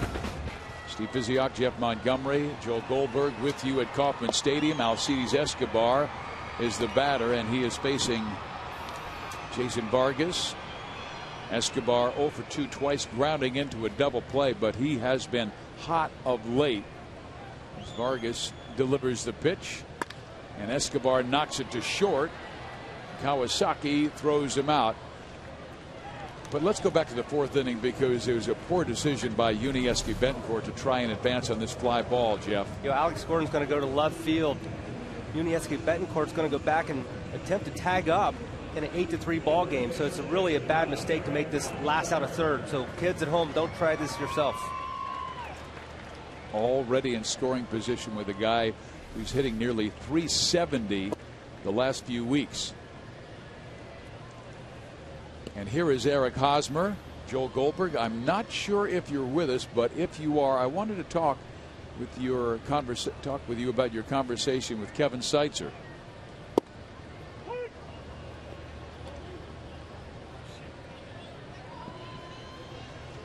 But we were talking with Kevin Seitzer about balance, about staying inside the baseball. And Monty, you were talking, it's true in pitching as well. It really is. You have to work on things. You have to get in the bullpen, or you have to get in the batting cage and work out the fundamental, work on the mechanics so they become natural when you get to the plate, and you don't try to, you're not thinking at the plate. It's just happening. Same thing with the pitcher. If you're in somewhat of a funk on the hill, you have to go to that bullpen and work through those mechanics, iron them out so they become natural and you can take them onto the game. You told me a story of when you were a starting pitcher and you thought you got more power from your full windup. I did, and I felt like I was always having trouble pitching to the first batter out of the windup, and my pitching coach said, why don't you pitch from the stretch? And I felt like I got more velocity pitching from the windup. Here we see a fly ball to center field. And Hosmer is the second out. But anyway, the pitching coach got a radar gun out the next day, and I threw some pitches from the windup, and I threw some pitches from the stretch, and they were exactly the same. And then I went to what we call the balance point, where a pitcher just is on his back leg with almost like imagine a flamingo statue. You're on one leg, and you start it. I was able to throw with the same velocity, all three, from the stretch, from the windup, and then from the balance point. So it proved to me that I don't have to try to put too much into this. Here's a guy who I think has outstanding balance, because it never seems like his front part of his body is rushing out towards the baseball. Right, he lets the ball get to him very well. He's got a really strong lower half. He's got a great base to work off of, and that's how he generates such power. Vargas gets that breaking ball across for a 1-1 count. And it really doesn't matter if it's a pitcher or a hitter. You got to work off the backside. You got to be able to drive off that backside, and that's what Billy does so well. He stays back and allows that right side to be his power. And you have to rotate and use big muscles, the abdominal muscles, the quadricep muscles, and that's what true power hitters are able to do, generate that velocity, just like power pitchers. You get great push off that backside. Well, he had a beautiful swing his first time up. Tremendous balance, and hit it 422 feet. For a 2-run home run, his 17th of the year, and RBIs 53 and 54.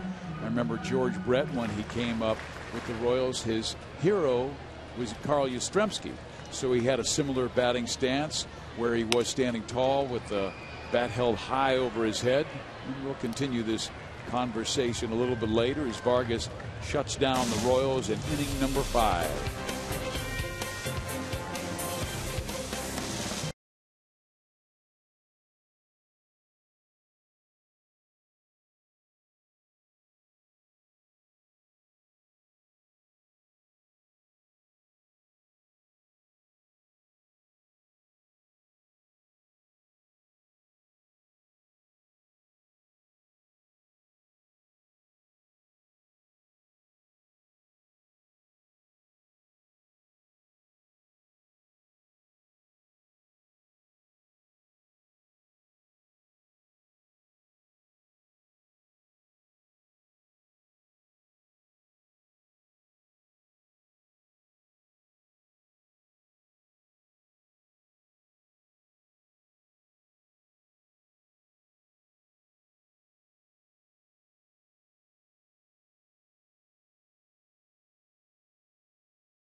Steve Physiak with Jeff Montgomery. And earlier, Monty, we were talking about balance. You were talking about a pitcher rushing out. But how about a batter rushing out? Well, what a hitter wants to do, he wants to be in a position where when he turns, he's here. And notice the head doesn't move, where as opposed to moving forward and getting a lot of movement in that swing. And that's what guys like Eric Hosmer, when they're in a little bit of a funk, they're rushing out to try to get to that baseball instead of letting the ball come back to them and keeping that head still. We saw that with Billy Butler on his swing. We saw that with Salvi Perez on his swing, and both of them struck home runs. Everett Teaford ready for his inning of work as we start the 6th inning. Michael Saunders, the batter. Hitters 8, 9, and 1 here in the 6th for Seattle. They scored 7 times in the first 2 innings and knocked starting pitcher Jonathan Sanchez out of the game. Coleman gave up 1. And now it is Teaford, and there is a little looper to the shortstop, Alcides Escobar.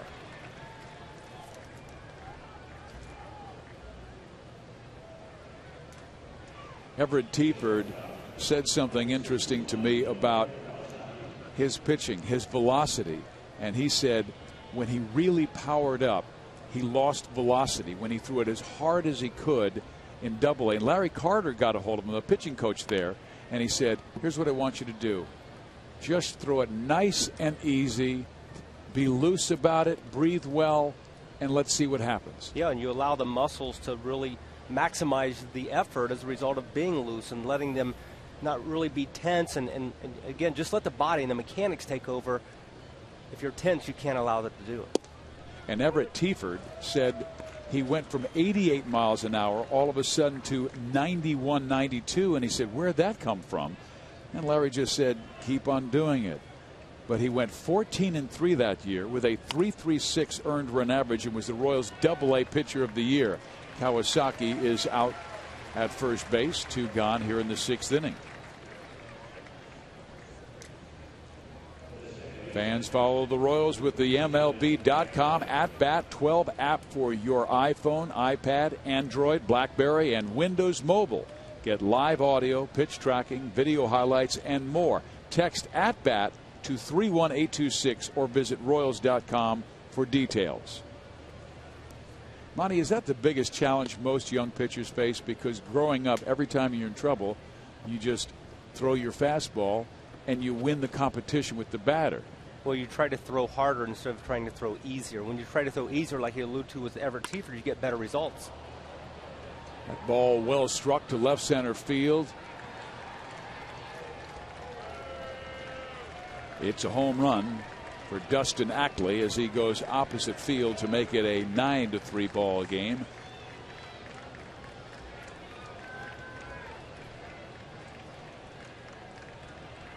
Well, if I'm a hitter tonight, I'm thinking left field. The way the ball's carrying to left field, left center, you just don't know. Dustin Ackley, not a known power hitter, but this is number 6 on the year by going the other way, doing a nice job. This is a team that was really having trouble scoring runs.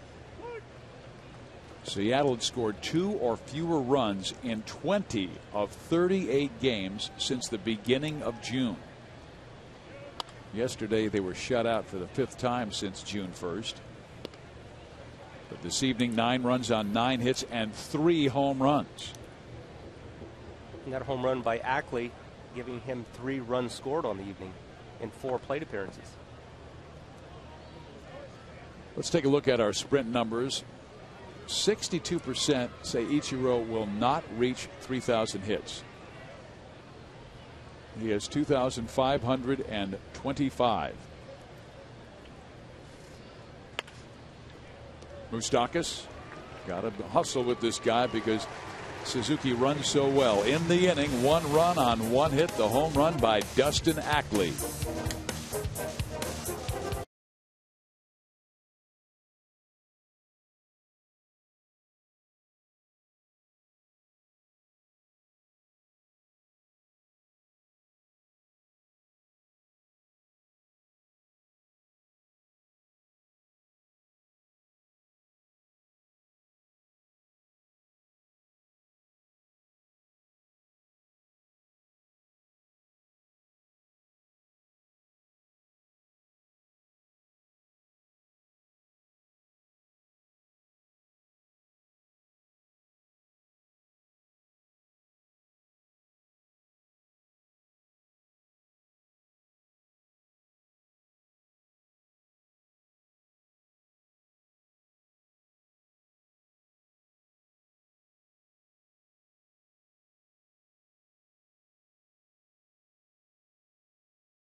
And our contestant is Diane Tiefert from Lenexa. If the Royals hit a home run in this inning, Diane will win $2,700. But if the Royals hit a grand slam out of the yard, Diane will win $25 grand from Sonic and the Kansas City Royals. Why not the first Diane from Lorenzo Cain? He has hit the ball hard since coming back from the disabled list. Hasn't hit one out yet. Vargas gives up a lot of home runs. There's also another note to bring up. This is why it's good fortune. Everett Tiefert is pitching for the Royals, and Diane Tiefert is the contestant. Well, you've got 2 more outs, Diane, as Lorenzo Cain grounds out to third.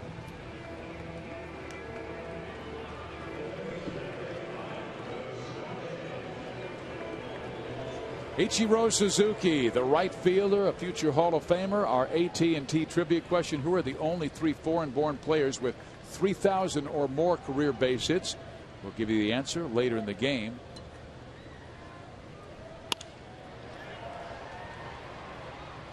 Suzuki takes care of Moustakas, 2 outs, and Joel. Well, it's interesting on Ichiro because we've become accustomed over the years to seeing Ichiro always get hits against the Royals, and he does have 2 more tonight. But I thought it was really interesting to look at his numbers today, and this is a guy that has always been so good, and to see a .258 batting average coming in, which among qualifying players was the highest for Seattle, and we just haven't seen that before. And talking to some of the media today and some of the Japanese media, he's still very much followed over in Japan, and the hope in Japan from a lot of fans who have loved this guy, he's been a hero for years and years and years, is that yes, he's getting older and he's going to be 39 this fall, but that he'll figure out a way. But the hits aren't falling the way they were, and the question is, all those infield hits that he used to always get, is he not getting them now because he's not as fast? Seemed fast on that last try. Or are they just not getting through and something's wrong with his swing? That ball went right to Moustakas in the past. Always seemed to find a way. But .258 batting average. And I thought this interesting, too. Everybody on the Royals that qualifies, except for Yuniesky Betancourt, has a higher on-base percentage right now than Ichiro. Joy, I think back to the time when Ichiro Suzuki hit a ground ball and Alcides Escobar turned a double play on him on a ball that he dove on last season. That was a sign to me that he's lost a step. And, of course, at his age, and he takes great care of himself. He's in phenomenal shape from what everybody says.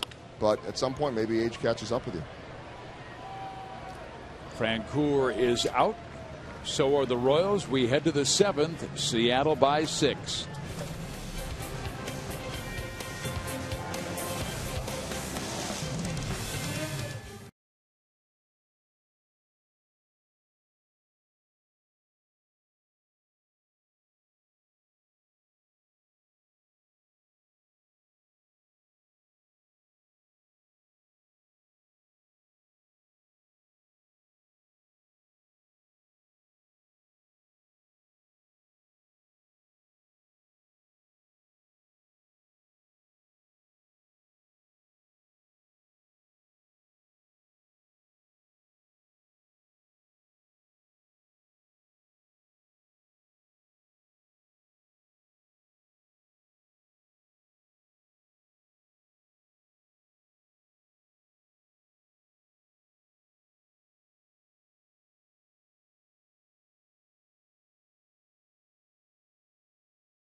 Brought to you by Panera Bread, now with 24 KC Metro locations. Visit us online at PaneraKansas.com. And by AT&T Ubers, the new wireless receiver from AT&T Ubers. Visit att.com/readyourtv. Rethink possible. Steve Physiak, Jeff Montgomery, Joe Goldberg with you at Kauffman Stadium. The Mariners all over Kansas City in Game 1 of this 4-game series, 9-3. Teaford stays out on the hill. And that ball well struck left side, but fouled by Casper Wells, who has homered and tripled to drive in a career-high 5 runs. Coleman got him out on a pop-up to the catcher, and now Teaford gets a shot at him.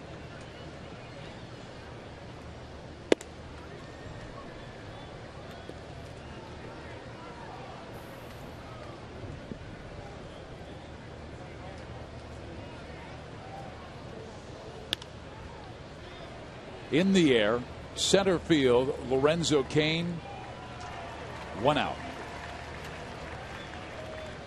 Steven, looking at the box score here and looking at Jonathan Sanchez's line, if you would have told me that Jonathan Sanchez pitched tonight and he only walked 1 batter, he might have a chance to win the game.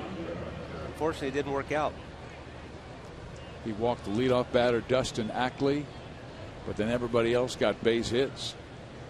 And he left the game with an ERA that is now over 7 as a Kansas City Royal. Breaking ball stays upstairs. That's why I really believe, Jeff, the most overrated stat in baseball is velocity. The most underrated stat is command, location. We see a lot of hard throwers nowadays, but not a lot of pitchers. Exactly.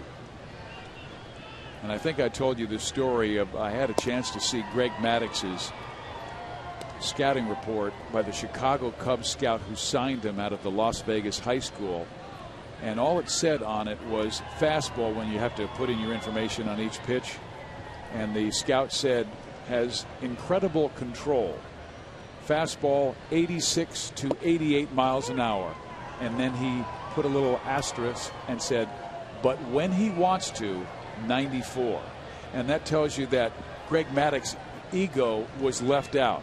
All Greg Maddox cared about was getting the batter out. We've seen Justin Verlander really evolve into a great pitcher as a result of pitching as opposed to throwing. Now we saw him in the All-Star game trying to really ratchet up the radar gun, and he got hit around. So big league hitters are going to make you pay if you're just out there throwing.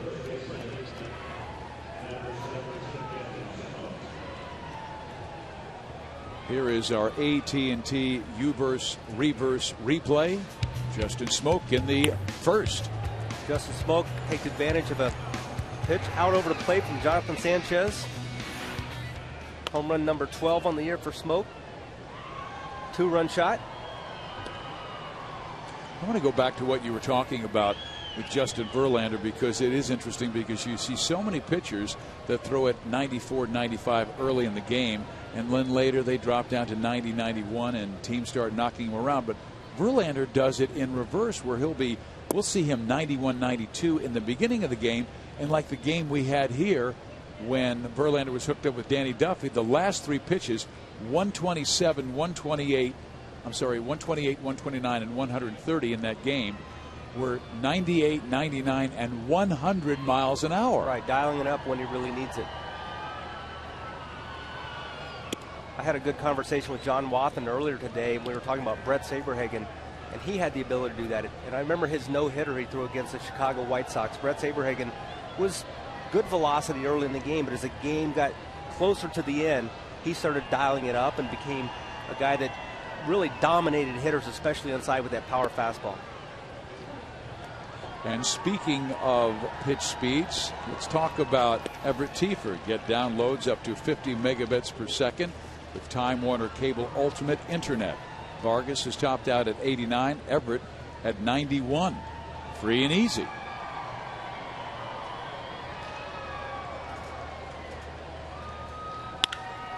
Smoke lines one to left, and Gordon is able to pull it down.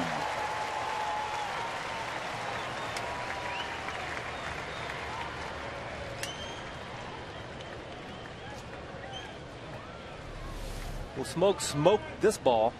Alex Gordon, fortunately, playing about where the ball ended up.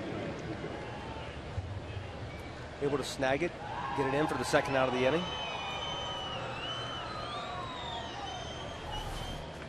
Now the batter, Kyle Seager. Kieford dropping down and going sidearm. He'll do that occasionally, and mainly against left-handed batters. Why? Well, you want to see that sweep. You want to see that action where the ball's going to finish away off the plate. A lot of guys call it the frisbee slider, where it actually has an action like a frisbee that's going to move laterally, as opposed to north and south. It's going to be an east and west type hit. Does it give the illusion that the pitch is coming inside to a left-handed batter? It almost looks like it's going to hit the left-handed batter, and then it's going to finish hopefully off the plate.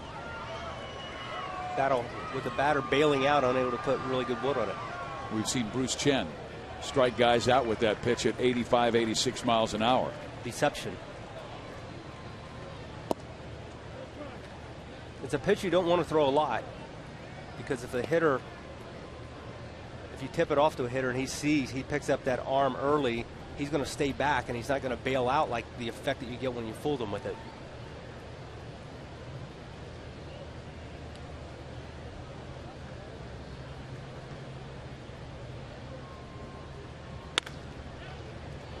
Nice play by Hosmer. Bottom 7 we go in Kansas City. Royals need 6 to tie.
After 6 innings of work and coming out of the bullpen is Sean Kelly, a 6'2" right-hander who's really been good this year, a 3.04 ERA, and even better recently with 1 hit allowed over his last 7 innings. He's thrown the ball very well as of late, Steve. He's a guy that's not going to overpower you. He's going to be a low 90s fastball guy, but he's got a terrific slider. He'll use that slider as his out pitch. He will face Yuniesky Betancourt, Salvi Perez, and Alex Gordon here in the 7th inning. Betancourt doubled his last time up, but then was doubled off when he tried to advance from second to third base in a fly ball hit to left field for the final out.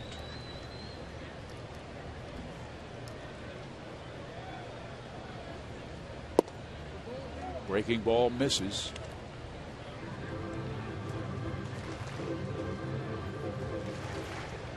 Royals with 3 runs on 7 hits. Seattle with 9 on 9.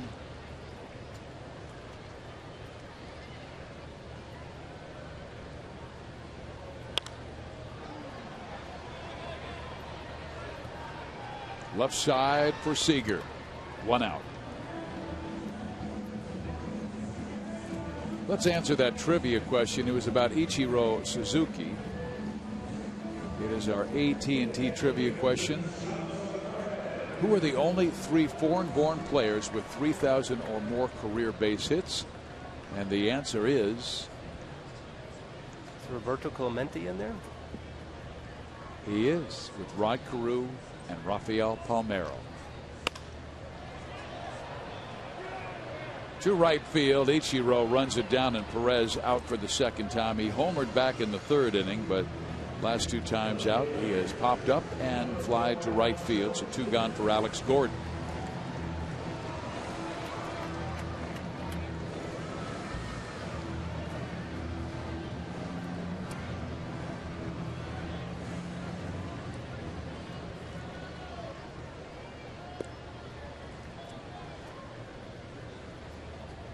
Gordon singled his first time up to extend his hit streak to 6 straight games. He's walked and flied out.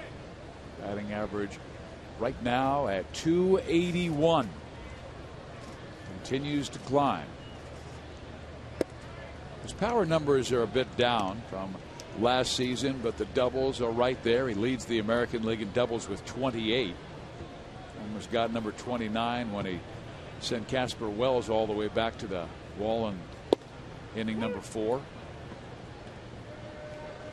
The Mariners relief pitchers ERA actually a little better than the Royals, 3.10 versus 3.16 for the Royals. The Royals are 6th in baseball in relievers ERA, and the Mariners are 5th. So they've had a really strong bullpen this year, like the Royals. I still like Kansas City's bullpen better. I think it's younger. I think they have excellent talent, but has it been used too much when you look at the innings pitched? Well, Seattle is really right in the middle of the road with 261 and 2/3 innings pitched from their bullpen. The Royals are first in relief innings at 327, so wow, quite a few more innings from the Royals bullpen, obviously being first in baseball. Gordon fouls it back to the screen.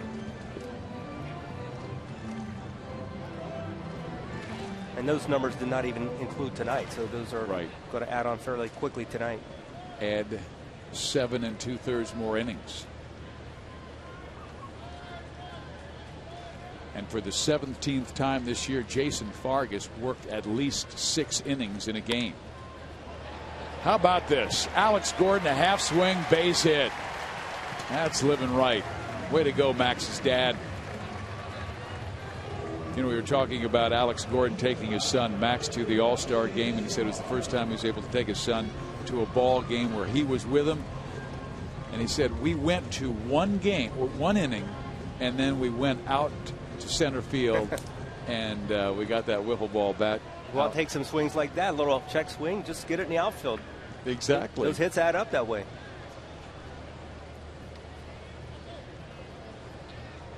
Here is Escobar with 2 out and Gordon at first base. So Alex on 3 times, and his on base percentage continues to climb. It's been over 41% since the Royals moved him back to the leadoff spot.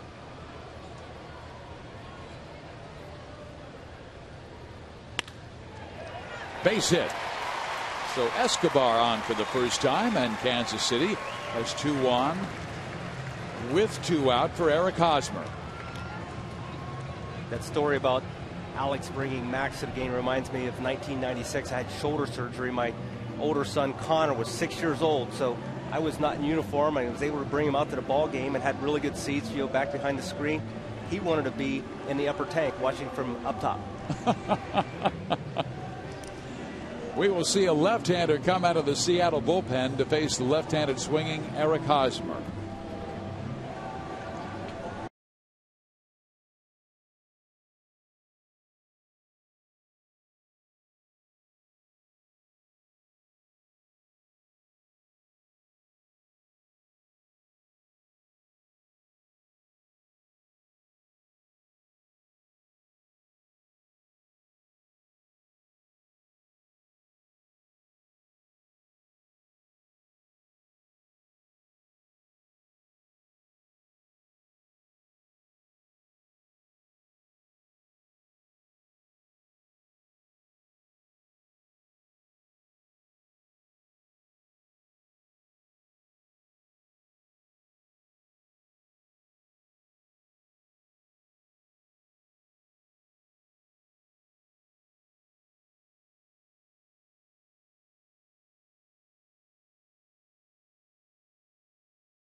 Perez.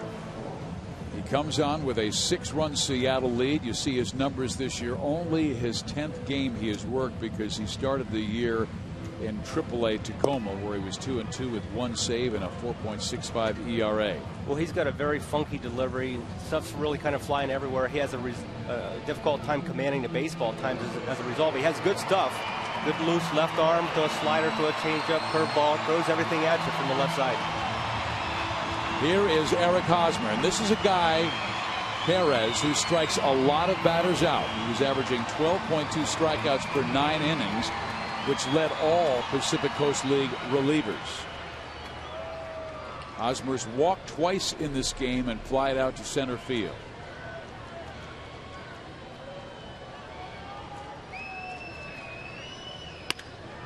Base hit right field. Gordon will be sent home as Ichiro throws behind, and a good job by Eric Hosmer, and he squared that one up beautifully, Monty. Yeah, really good to see, especially against a big lefty who's got a good slider, throw a pretty decent slider at him, and does a nice job in staying on it, going to right field with it. So nice job of hitting by Eric Hosmer.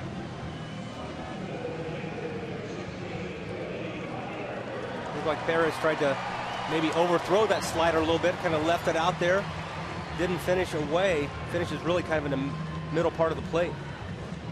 So you come out of the bullpen, you don't even break a sweat, you throw one pitch, and now they yank you. And it's because Billy Butler was in the on-deck circle. And so here comes a right-hander to try and get Butler as the Royals rallying here in the 7th.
Cut the Seattle lead to 5.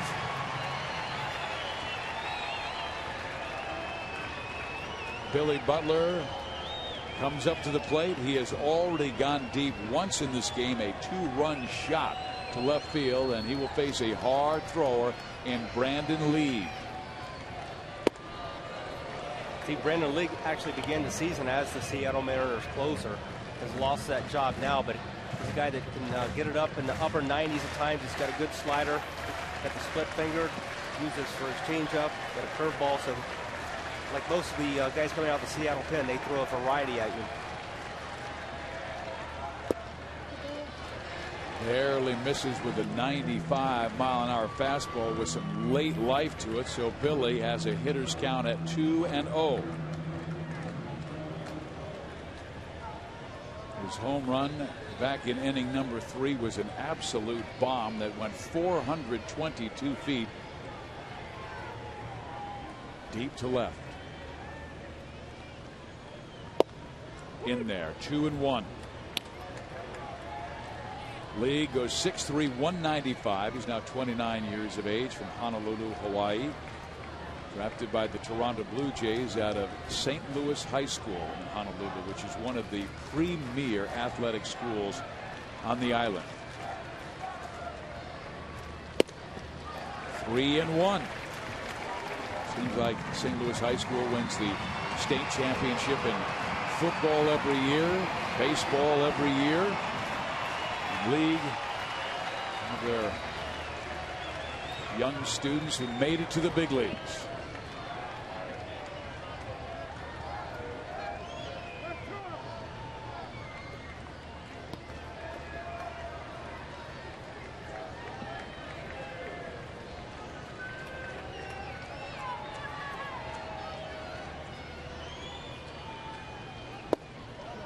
Three and two. Billy did not like the call. Billy didn't like it. It was a strike, but that's a pitch that if you swing at it, you're probably going to get yourself out on it. Purely a pitcher's pitch. The runners will be going with 2 outs.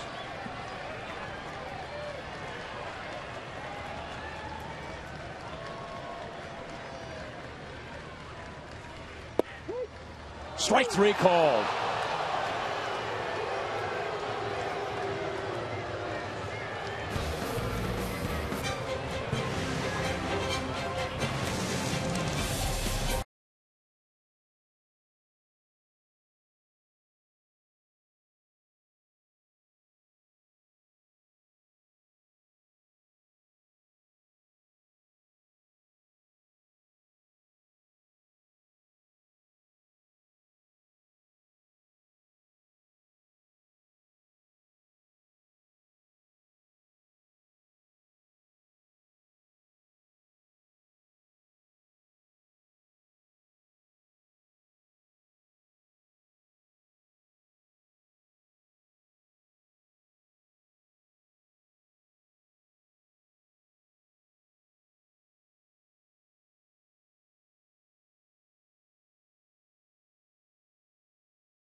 Kauffman Stadium as Panera takes us around the league. Raul Ibanez with the grand slam to lead the Yankees over Toronto. Jose Bautista got hurt and had to leave in that game. Detroit 8-6.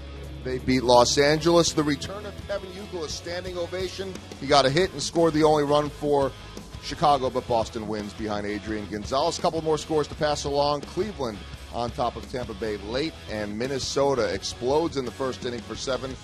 They lead Baltimore 11-5. Over in Omaha, guys, Storm Chasers losing 6-2. Chris Dwyer rocked in his first ever AAA start, going 5 innings and 7 runs. The scheduled starter for tomorrow for Omaha is Doug Davis. We'll see if he could end up here. Good call. Thank you very much, Joel. Everett Teaford continues his work as he is out for the 8th inning of play. And there is Miguel Olivo, who was 0 for 3 in the game. A pair of ground outs to third and once a fly ball to center field. Upstairs.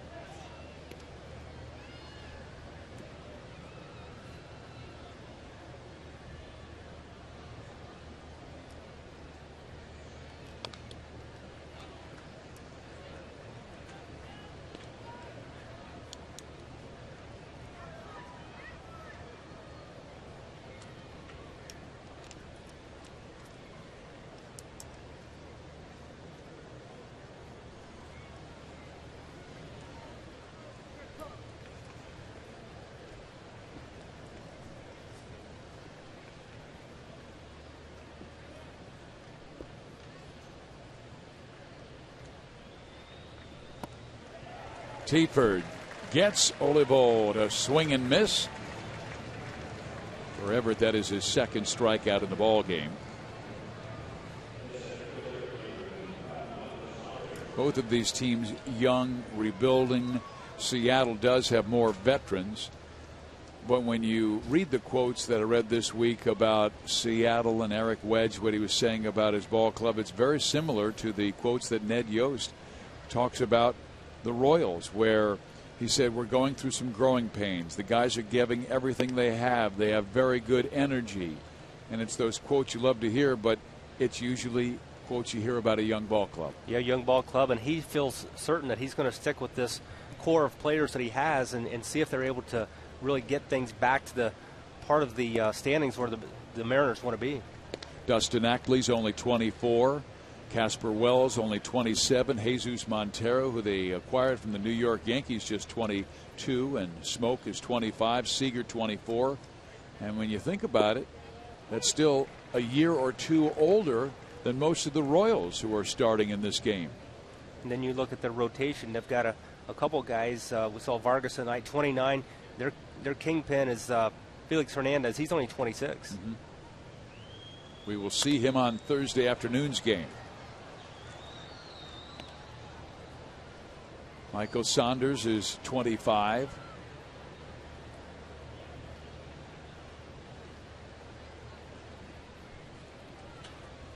I know you think about Felix Hernandez and you think about Billy Butler and you think, man, they've been in the league for a long time. Both of them only 26.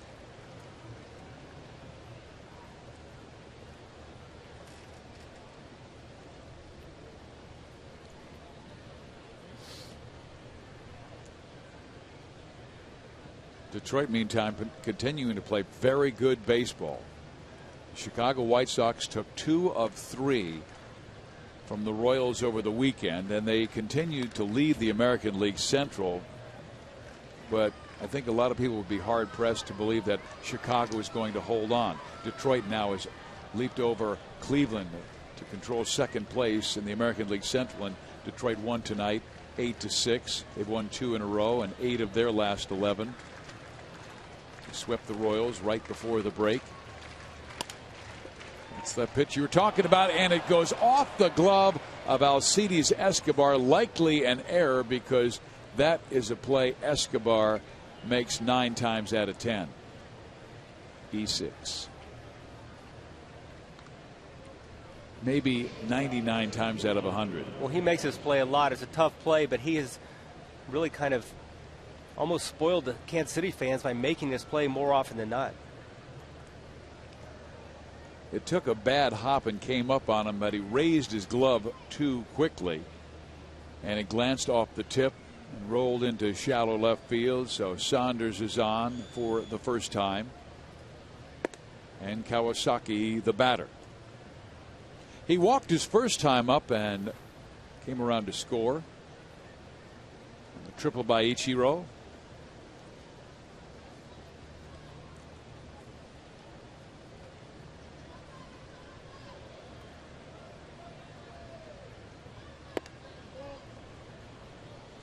Again, Teaford drops down sidearm, doesn't get the call on the inside pitch.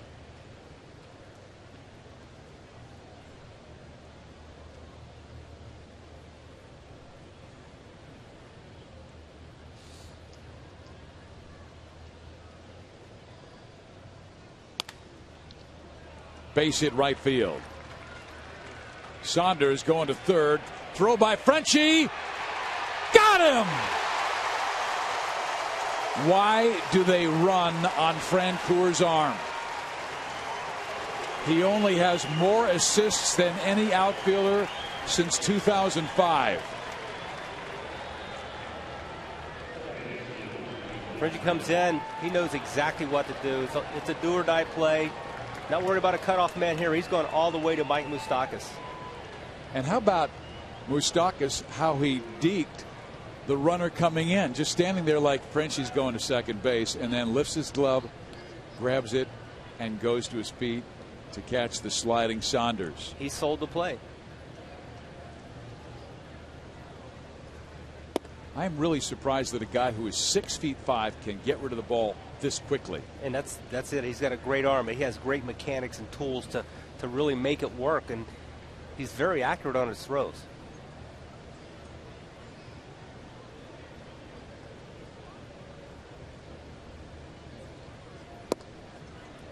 I was having a conversation with Jeff about his throws, and he said on a fly ball, a lot of guys will take 3 steps. He said, I will take 2. And it's all about how quickly you release the ball from your hand. There's so many athletes with strong arms, but a lot of them have longer windups. He just explodes. And usually the guys with the best arms don't have the most assists at the end of the year because teams don't run on them. I think that's why Alex Gordon has been so good in left field, throwing guys out. He gets rid of the ball so quickly, like a third baseman. Like a third baseman, exactly.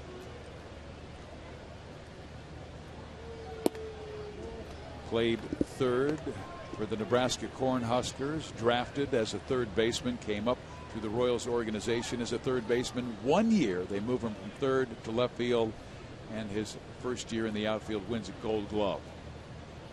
That says a lot. This is a very good outfield now with Kane coming back. It really is. Unfortunate that the Royals fans were not able to see that beyond the first 5 or 6 games of the season. Had to wait almost 3 months now to see the outfield package that everyone and Dayton Moore put together coming into the season.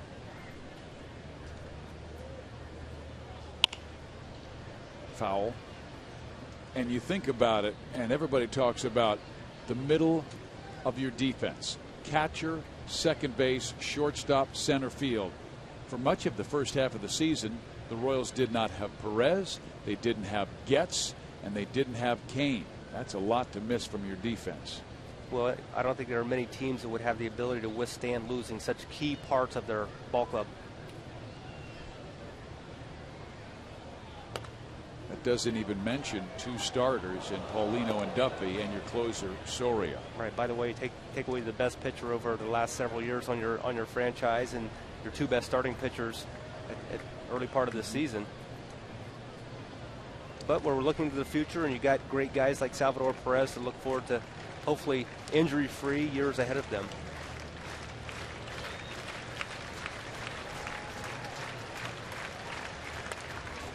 Ooh, he left that one up, and Ackley just did miss his pitch.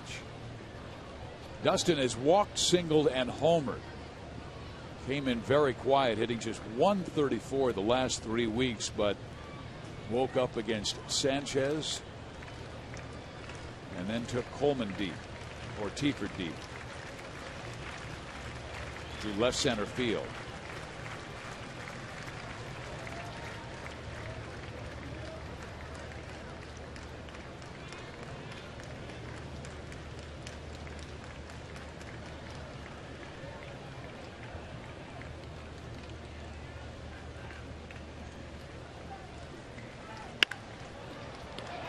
Betancourt takes care of Ackley and the Mariners.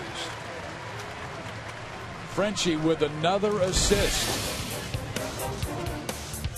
Moustakas with the decoy. Out at third.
over Kansas City. League stays in the game to face Lorenzo Cain, Mike Moustakas, and Jeff Francoeur.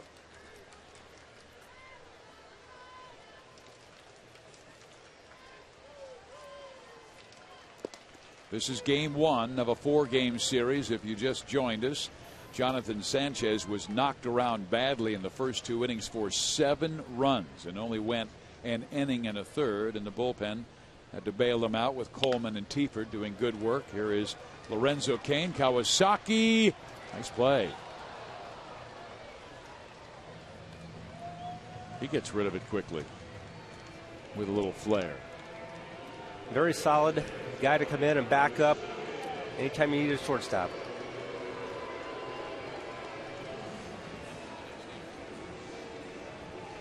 Here is Mike Moustakas. Moose has 2 hits in the ball game, so his batting average has climbed over that 270 mark again to 272.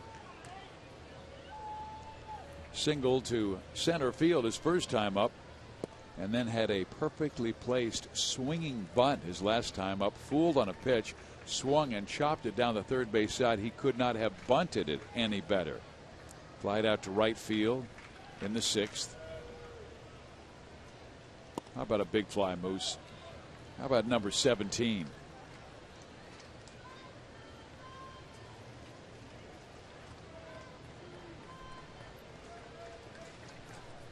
I got here today at 3 o'clock, watched the early hitting, and they had some defensive drills as well. And there's Moustakas to center field and backing up Saunders, out number 2. And there was Moose out at third base, working on his defense. He is a field rat. This copyrighted telecast is presented by authority of the Kansas City Royals Baseball Corporation and may not be reproduced or retransmitted in any form, and the accounts and descriptions of this game may not be disseminated without the express written consent of the Royals.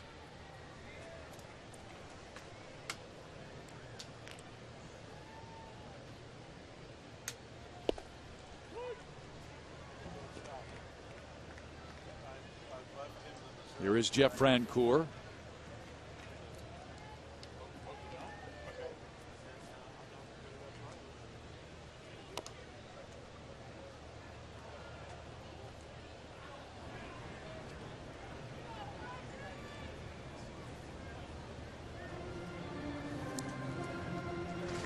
Jeff flied out to center field his first time up, popped up to right and grounded out 0 for 3.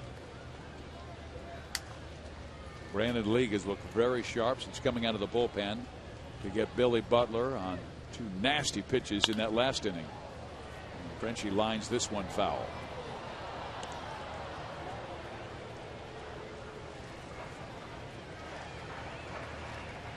Seattle with 5 in the first, 2 in the second. KC came back with 3 in the third, but the M's scored 1 in the fourth, 1 in the sixth before Kansas City scored another in the 7th. That one will go back to the screen. Game 2 is tomorrow, and we aren't sure who's going to start for either side. Seattle before the ball game, we were talking with Carl Willis, and they still said that will be decided after the ball game. And right now the same is true with Kansas City after Tiefert had to pitch. He was the scheduled starter tomorrow, but they needed him, so it will be probably someone from Omaha tomorrow. Tiefert's done a nice job going 4 innings. His pitch count's at 61, so he's been efficient with his 4 innings. Obviously ready to make a start tomorrow prior to tonight's game. League has it. Inning over. To the 9th we go.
Goldberg getting ready for Boulevard Royals Live. After the game, Jeff Montgomery and I will be talking about Jonathan Sanchez's disastrous start. Could it be the last as a Royal?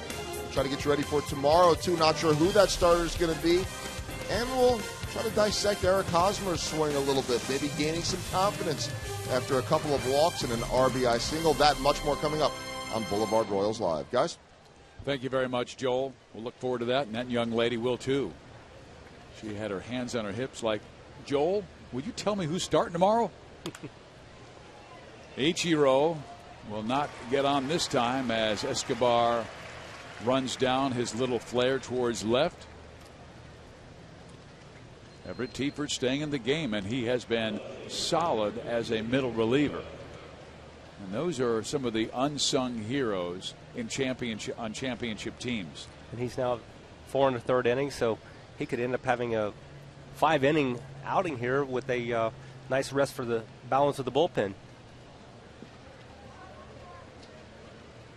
Casper Wells, the batter, had a great start to this game with a home run and a triple. Drove in 5 runs. That's a career high.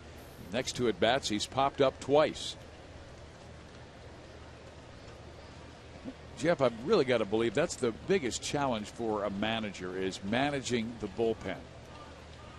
And if you've got a guy like Teaford or a good middle reliever, it allows you to rest your 7, 8, and 9 guys who might be getting a little weary. It helps when you have quality arms. And that's one thing that fortunately the Royals have had really now for several years. They've had quality arms to work with out of the bullpen. They just have to find a solid starting rotation. Moustakas takes care of Wells for out number 2. And we knew the starting pitching was probably a year behind the offense. The offense still very, very young, but the talent down in the minor leagues just not ready yet, but could be soon. Well, the one name that always comes up is Jake Odorizzi. He's a guy that probably has the best chance of being a immediate contributor to the rotation from the guys in the minor leagues. Royals still feel like he has a little seasoning left to go, but still feel pretty sure that we'll see him at some point this season. The one thing you see about him is his consistency. He knows how to get guys out, but sometimes it takes too many pitches to get guys out. As an example, his last start pitched very well, went 6 innings, gave up 1 run, but he threw 99 pitches in 6 innings. Good pitch by Teaford. And when you look at those numbers at the minor league level, oftentimes you almost have to put a factor in there of 1 point something when they come to the big leagues, because it's going to be more difficult, especially after the hitters start to figure out the pitchers.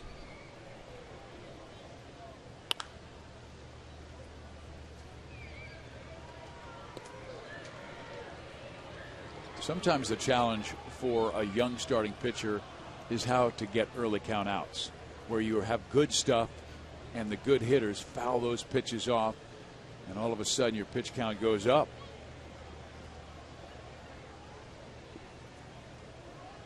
I thought Chris Sale did a marvelous job for a young pitcher to get early count outs. You know, yesterday's opposing pitcher for the Royals against Sale, Luis Mendoza, he's really seemingly taking a step in the right direction as far as more quality pitches, more quality strikes. And he labored early in that game, commanding his pitches.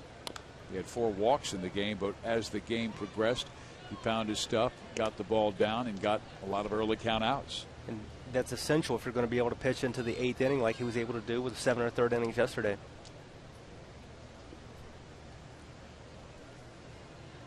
Montero, the young slugger coming over from New York. And he whacks the high fastball.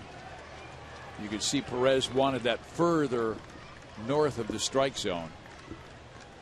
And Everett got it about just below the letters. It's been a fairly common theme tonight, Steve. Get that ball up in the strike zone. The Mariners hitters have not really missed too many of them. That was just above the belt.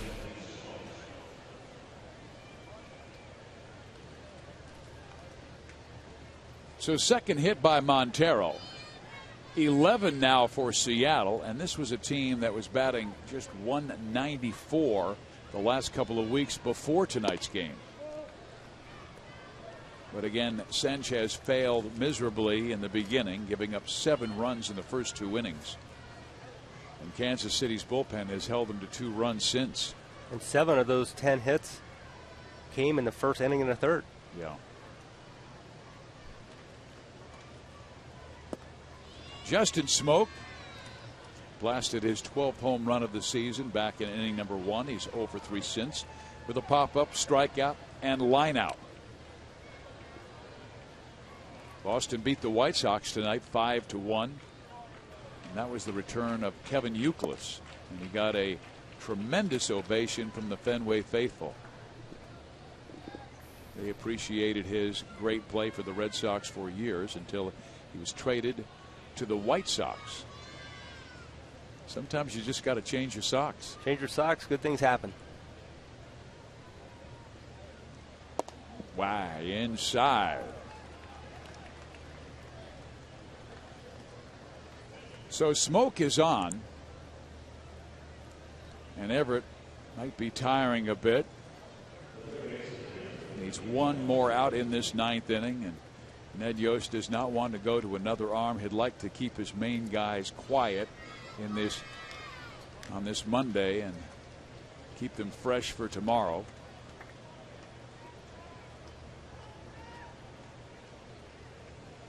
Kyle Seager looking for his first hit.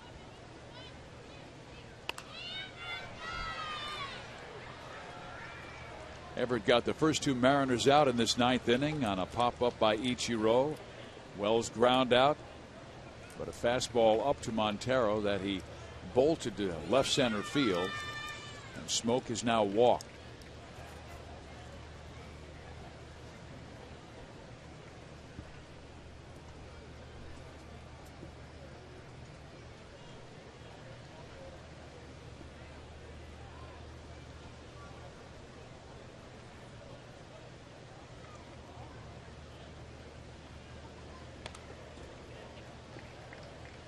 Oh, and 2.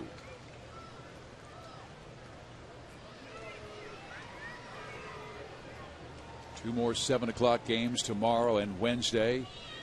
We told you tomorrow's starters a question mark. On Wednesday it will be Kevin Millwood, a veteran, against another veteran, Bruce Chen. And Thursday afternoon, Felix Hernandez and Luke Hochevar. And the Twins come to town.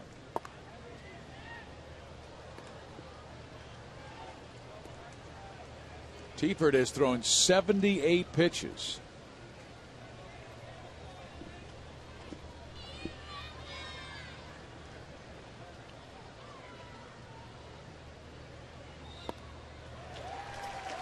Got him.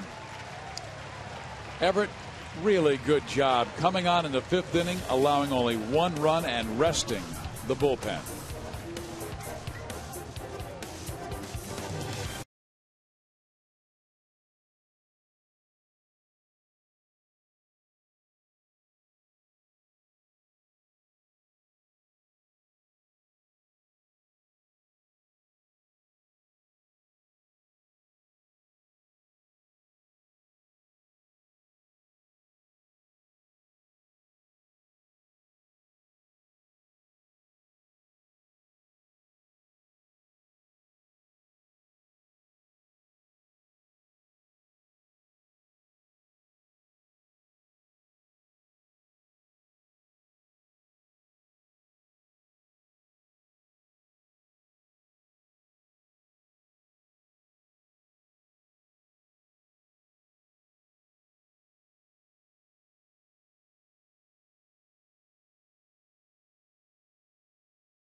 Pitcher trying to close out this 9-4 Seattle game. And you can see Kinney's numbers this year hasn't been up in the big leagues for that long. 33-year-old veteran from Coudersport, Pennsylvania. Kinney's looking to really establish himself with this Mariners bullpen. Big guy. Got good stuff. Throws hard. Takes situations like this to establish some confidence in yourself and your manager's confidence in putting you into more critical situations. And he's going to be looking to do that tonight. He had a 2.7 ERA at AAA Tacoma. With 38 strikeouts in 27 games, he will face Betancourt, Perez, and Gordon in the ninth.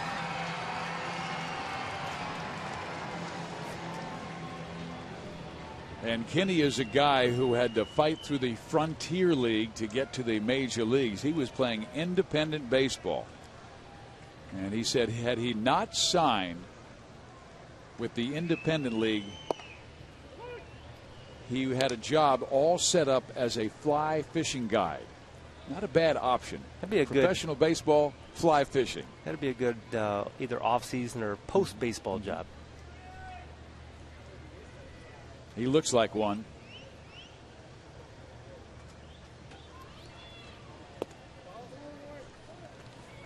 I don't know that the benefits would be quite what the Major League Baseball players' benefits would be, but it'd be a lot of fun. It depends on how big a fish you catch. That is some kind of fun. And he's got good movement on his pitches. He had one of those moments we all dread as major leaguers. The very first pitch he threw in a big league game was hit for a home run. Ryan Langerhans. And Betancourt skies this one in the air. Casper Wells makes the catch. Well, Salvi Perez, we told you what he has done since he came off the disabled list, and he came off on June 22nd. Right now he is third in batting since that time. Ryan Domet of the Minnesota Twins hitting .434. Lou Marson of Cleveland at .378. And there is a catcher at .371.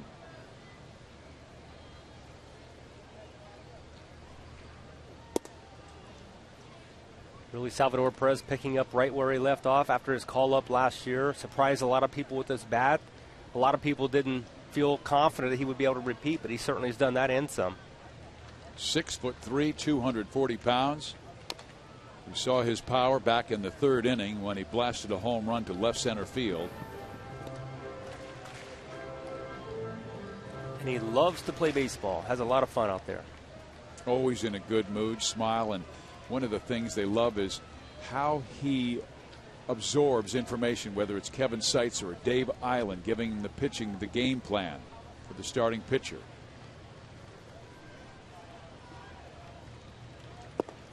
I thought he has done a great job with Luis Mendoza, great job with Luke Hochevar recently and their success.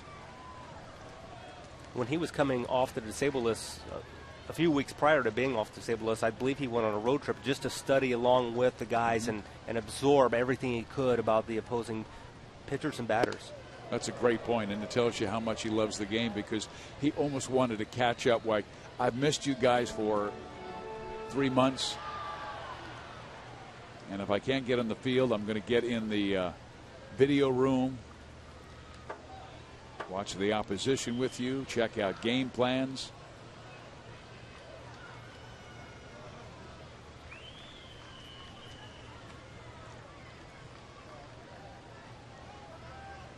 Sometimes when you're struggling like Kansas City has been recently, if they lose tonight, it will be their 11th loss in the last 14. You want to see the growth individually and team-wise. And that's exactly what Kevin Seitzer has been looking for with every athlete. And, I mean, he has spent countless hours working with guys trying to improve their game. And young Mr. Kinney walks Salvi Perez with 1 out in the 9th inning, so Perez on for the second time. And this Royals organization has a marvelous coaching staff. And one of their keys has to be patience as they allow that success to follow. Alex Gordon to right field. Ichiro backing up. He leaps at the end, and it's off his glove and glances off the fence. A double for Gordon. Perez goes to third. And for Alex, that is his American League leading 29th double this year.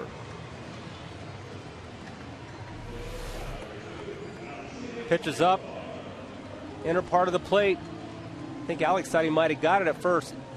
Ichiro gets back, makes a great effort on it, not able to come down with it. Alex able to cruise into second.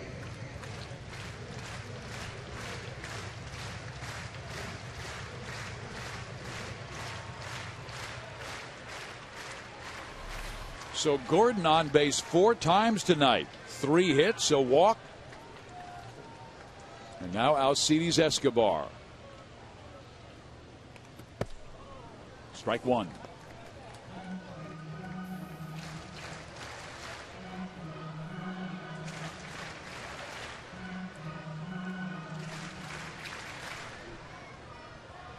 Escobar came in hot. Had a base hit his last time up.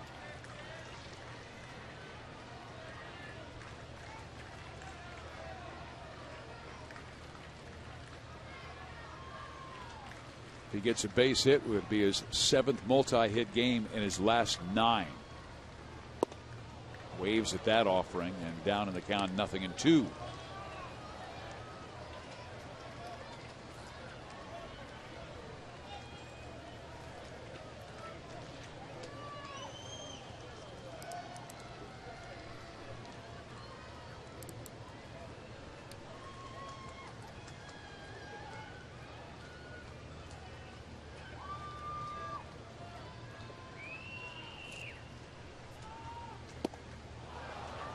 Well, he let up on that one, and Escobar way out in front strikes out. So 2 outs now in the 9th inning.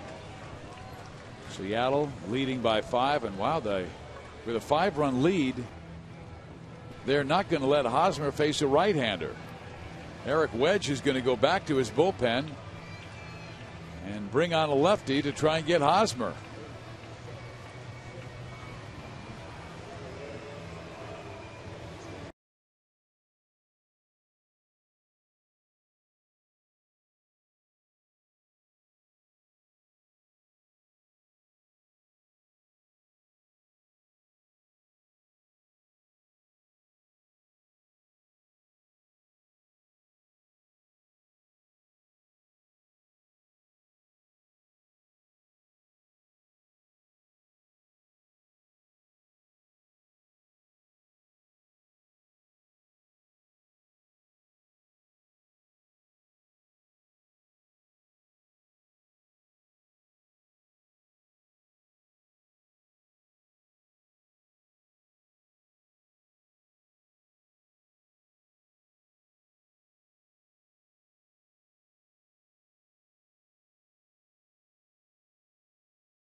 Eric Hosmer trying to get him out of the slump for the 22-year-old slugging first baseman. His last at bat.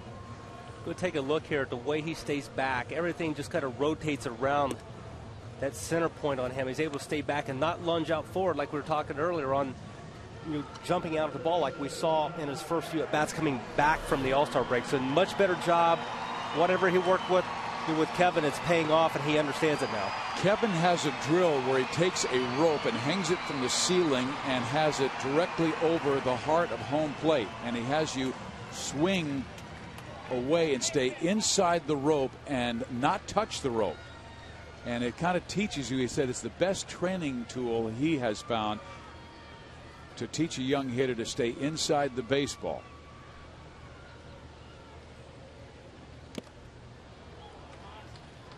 Here is Lucas Litke, the left-handed pitcher out of Brenham, Texas. He's done an excellent job out of the bullpen for Seattle this year.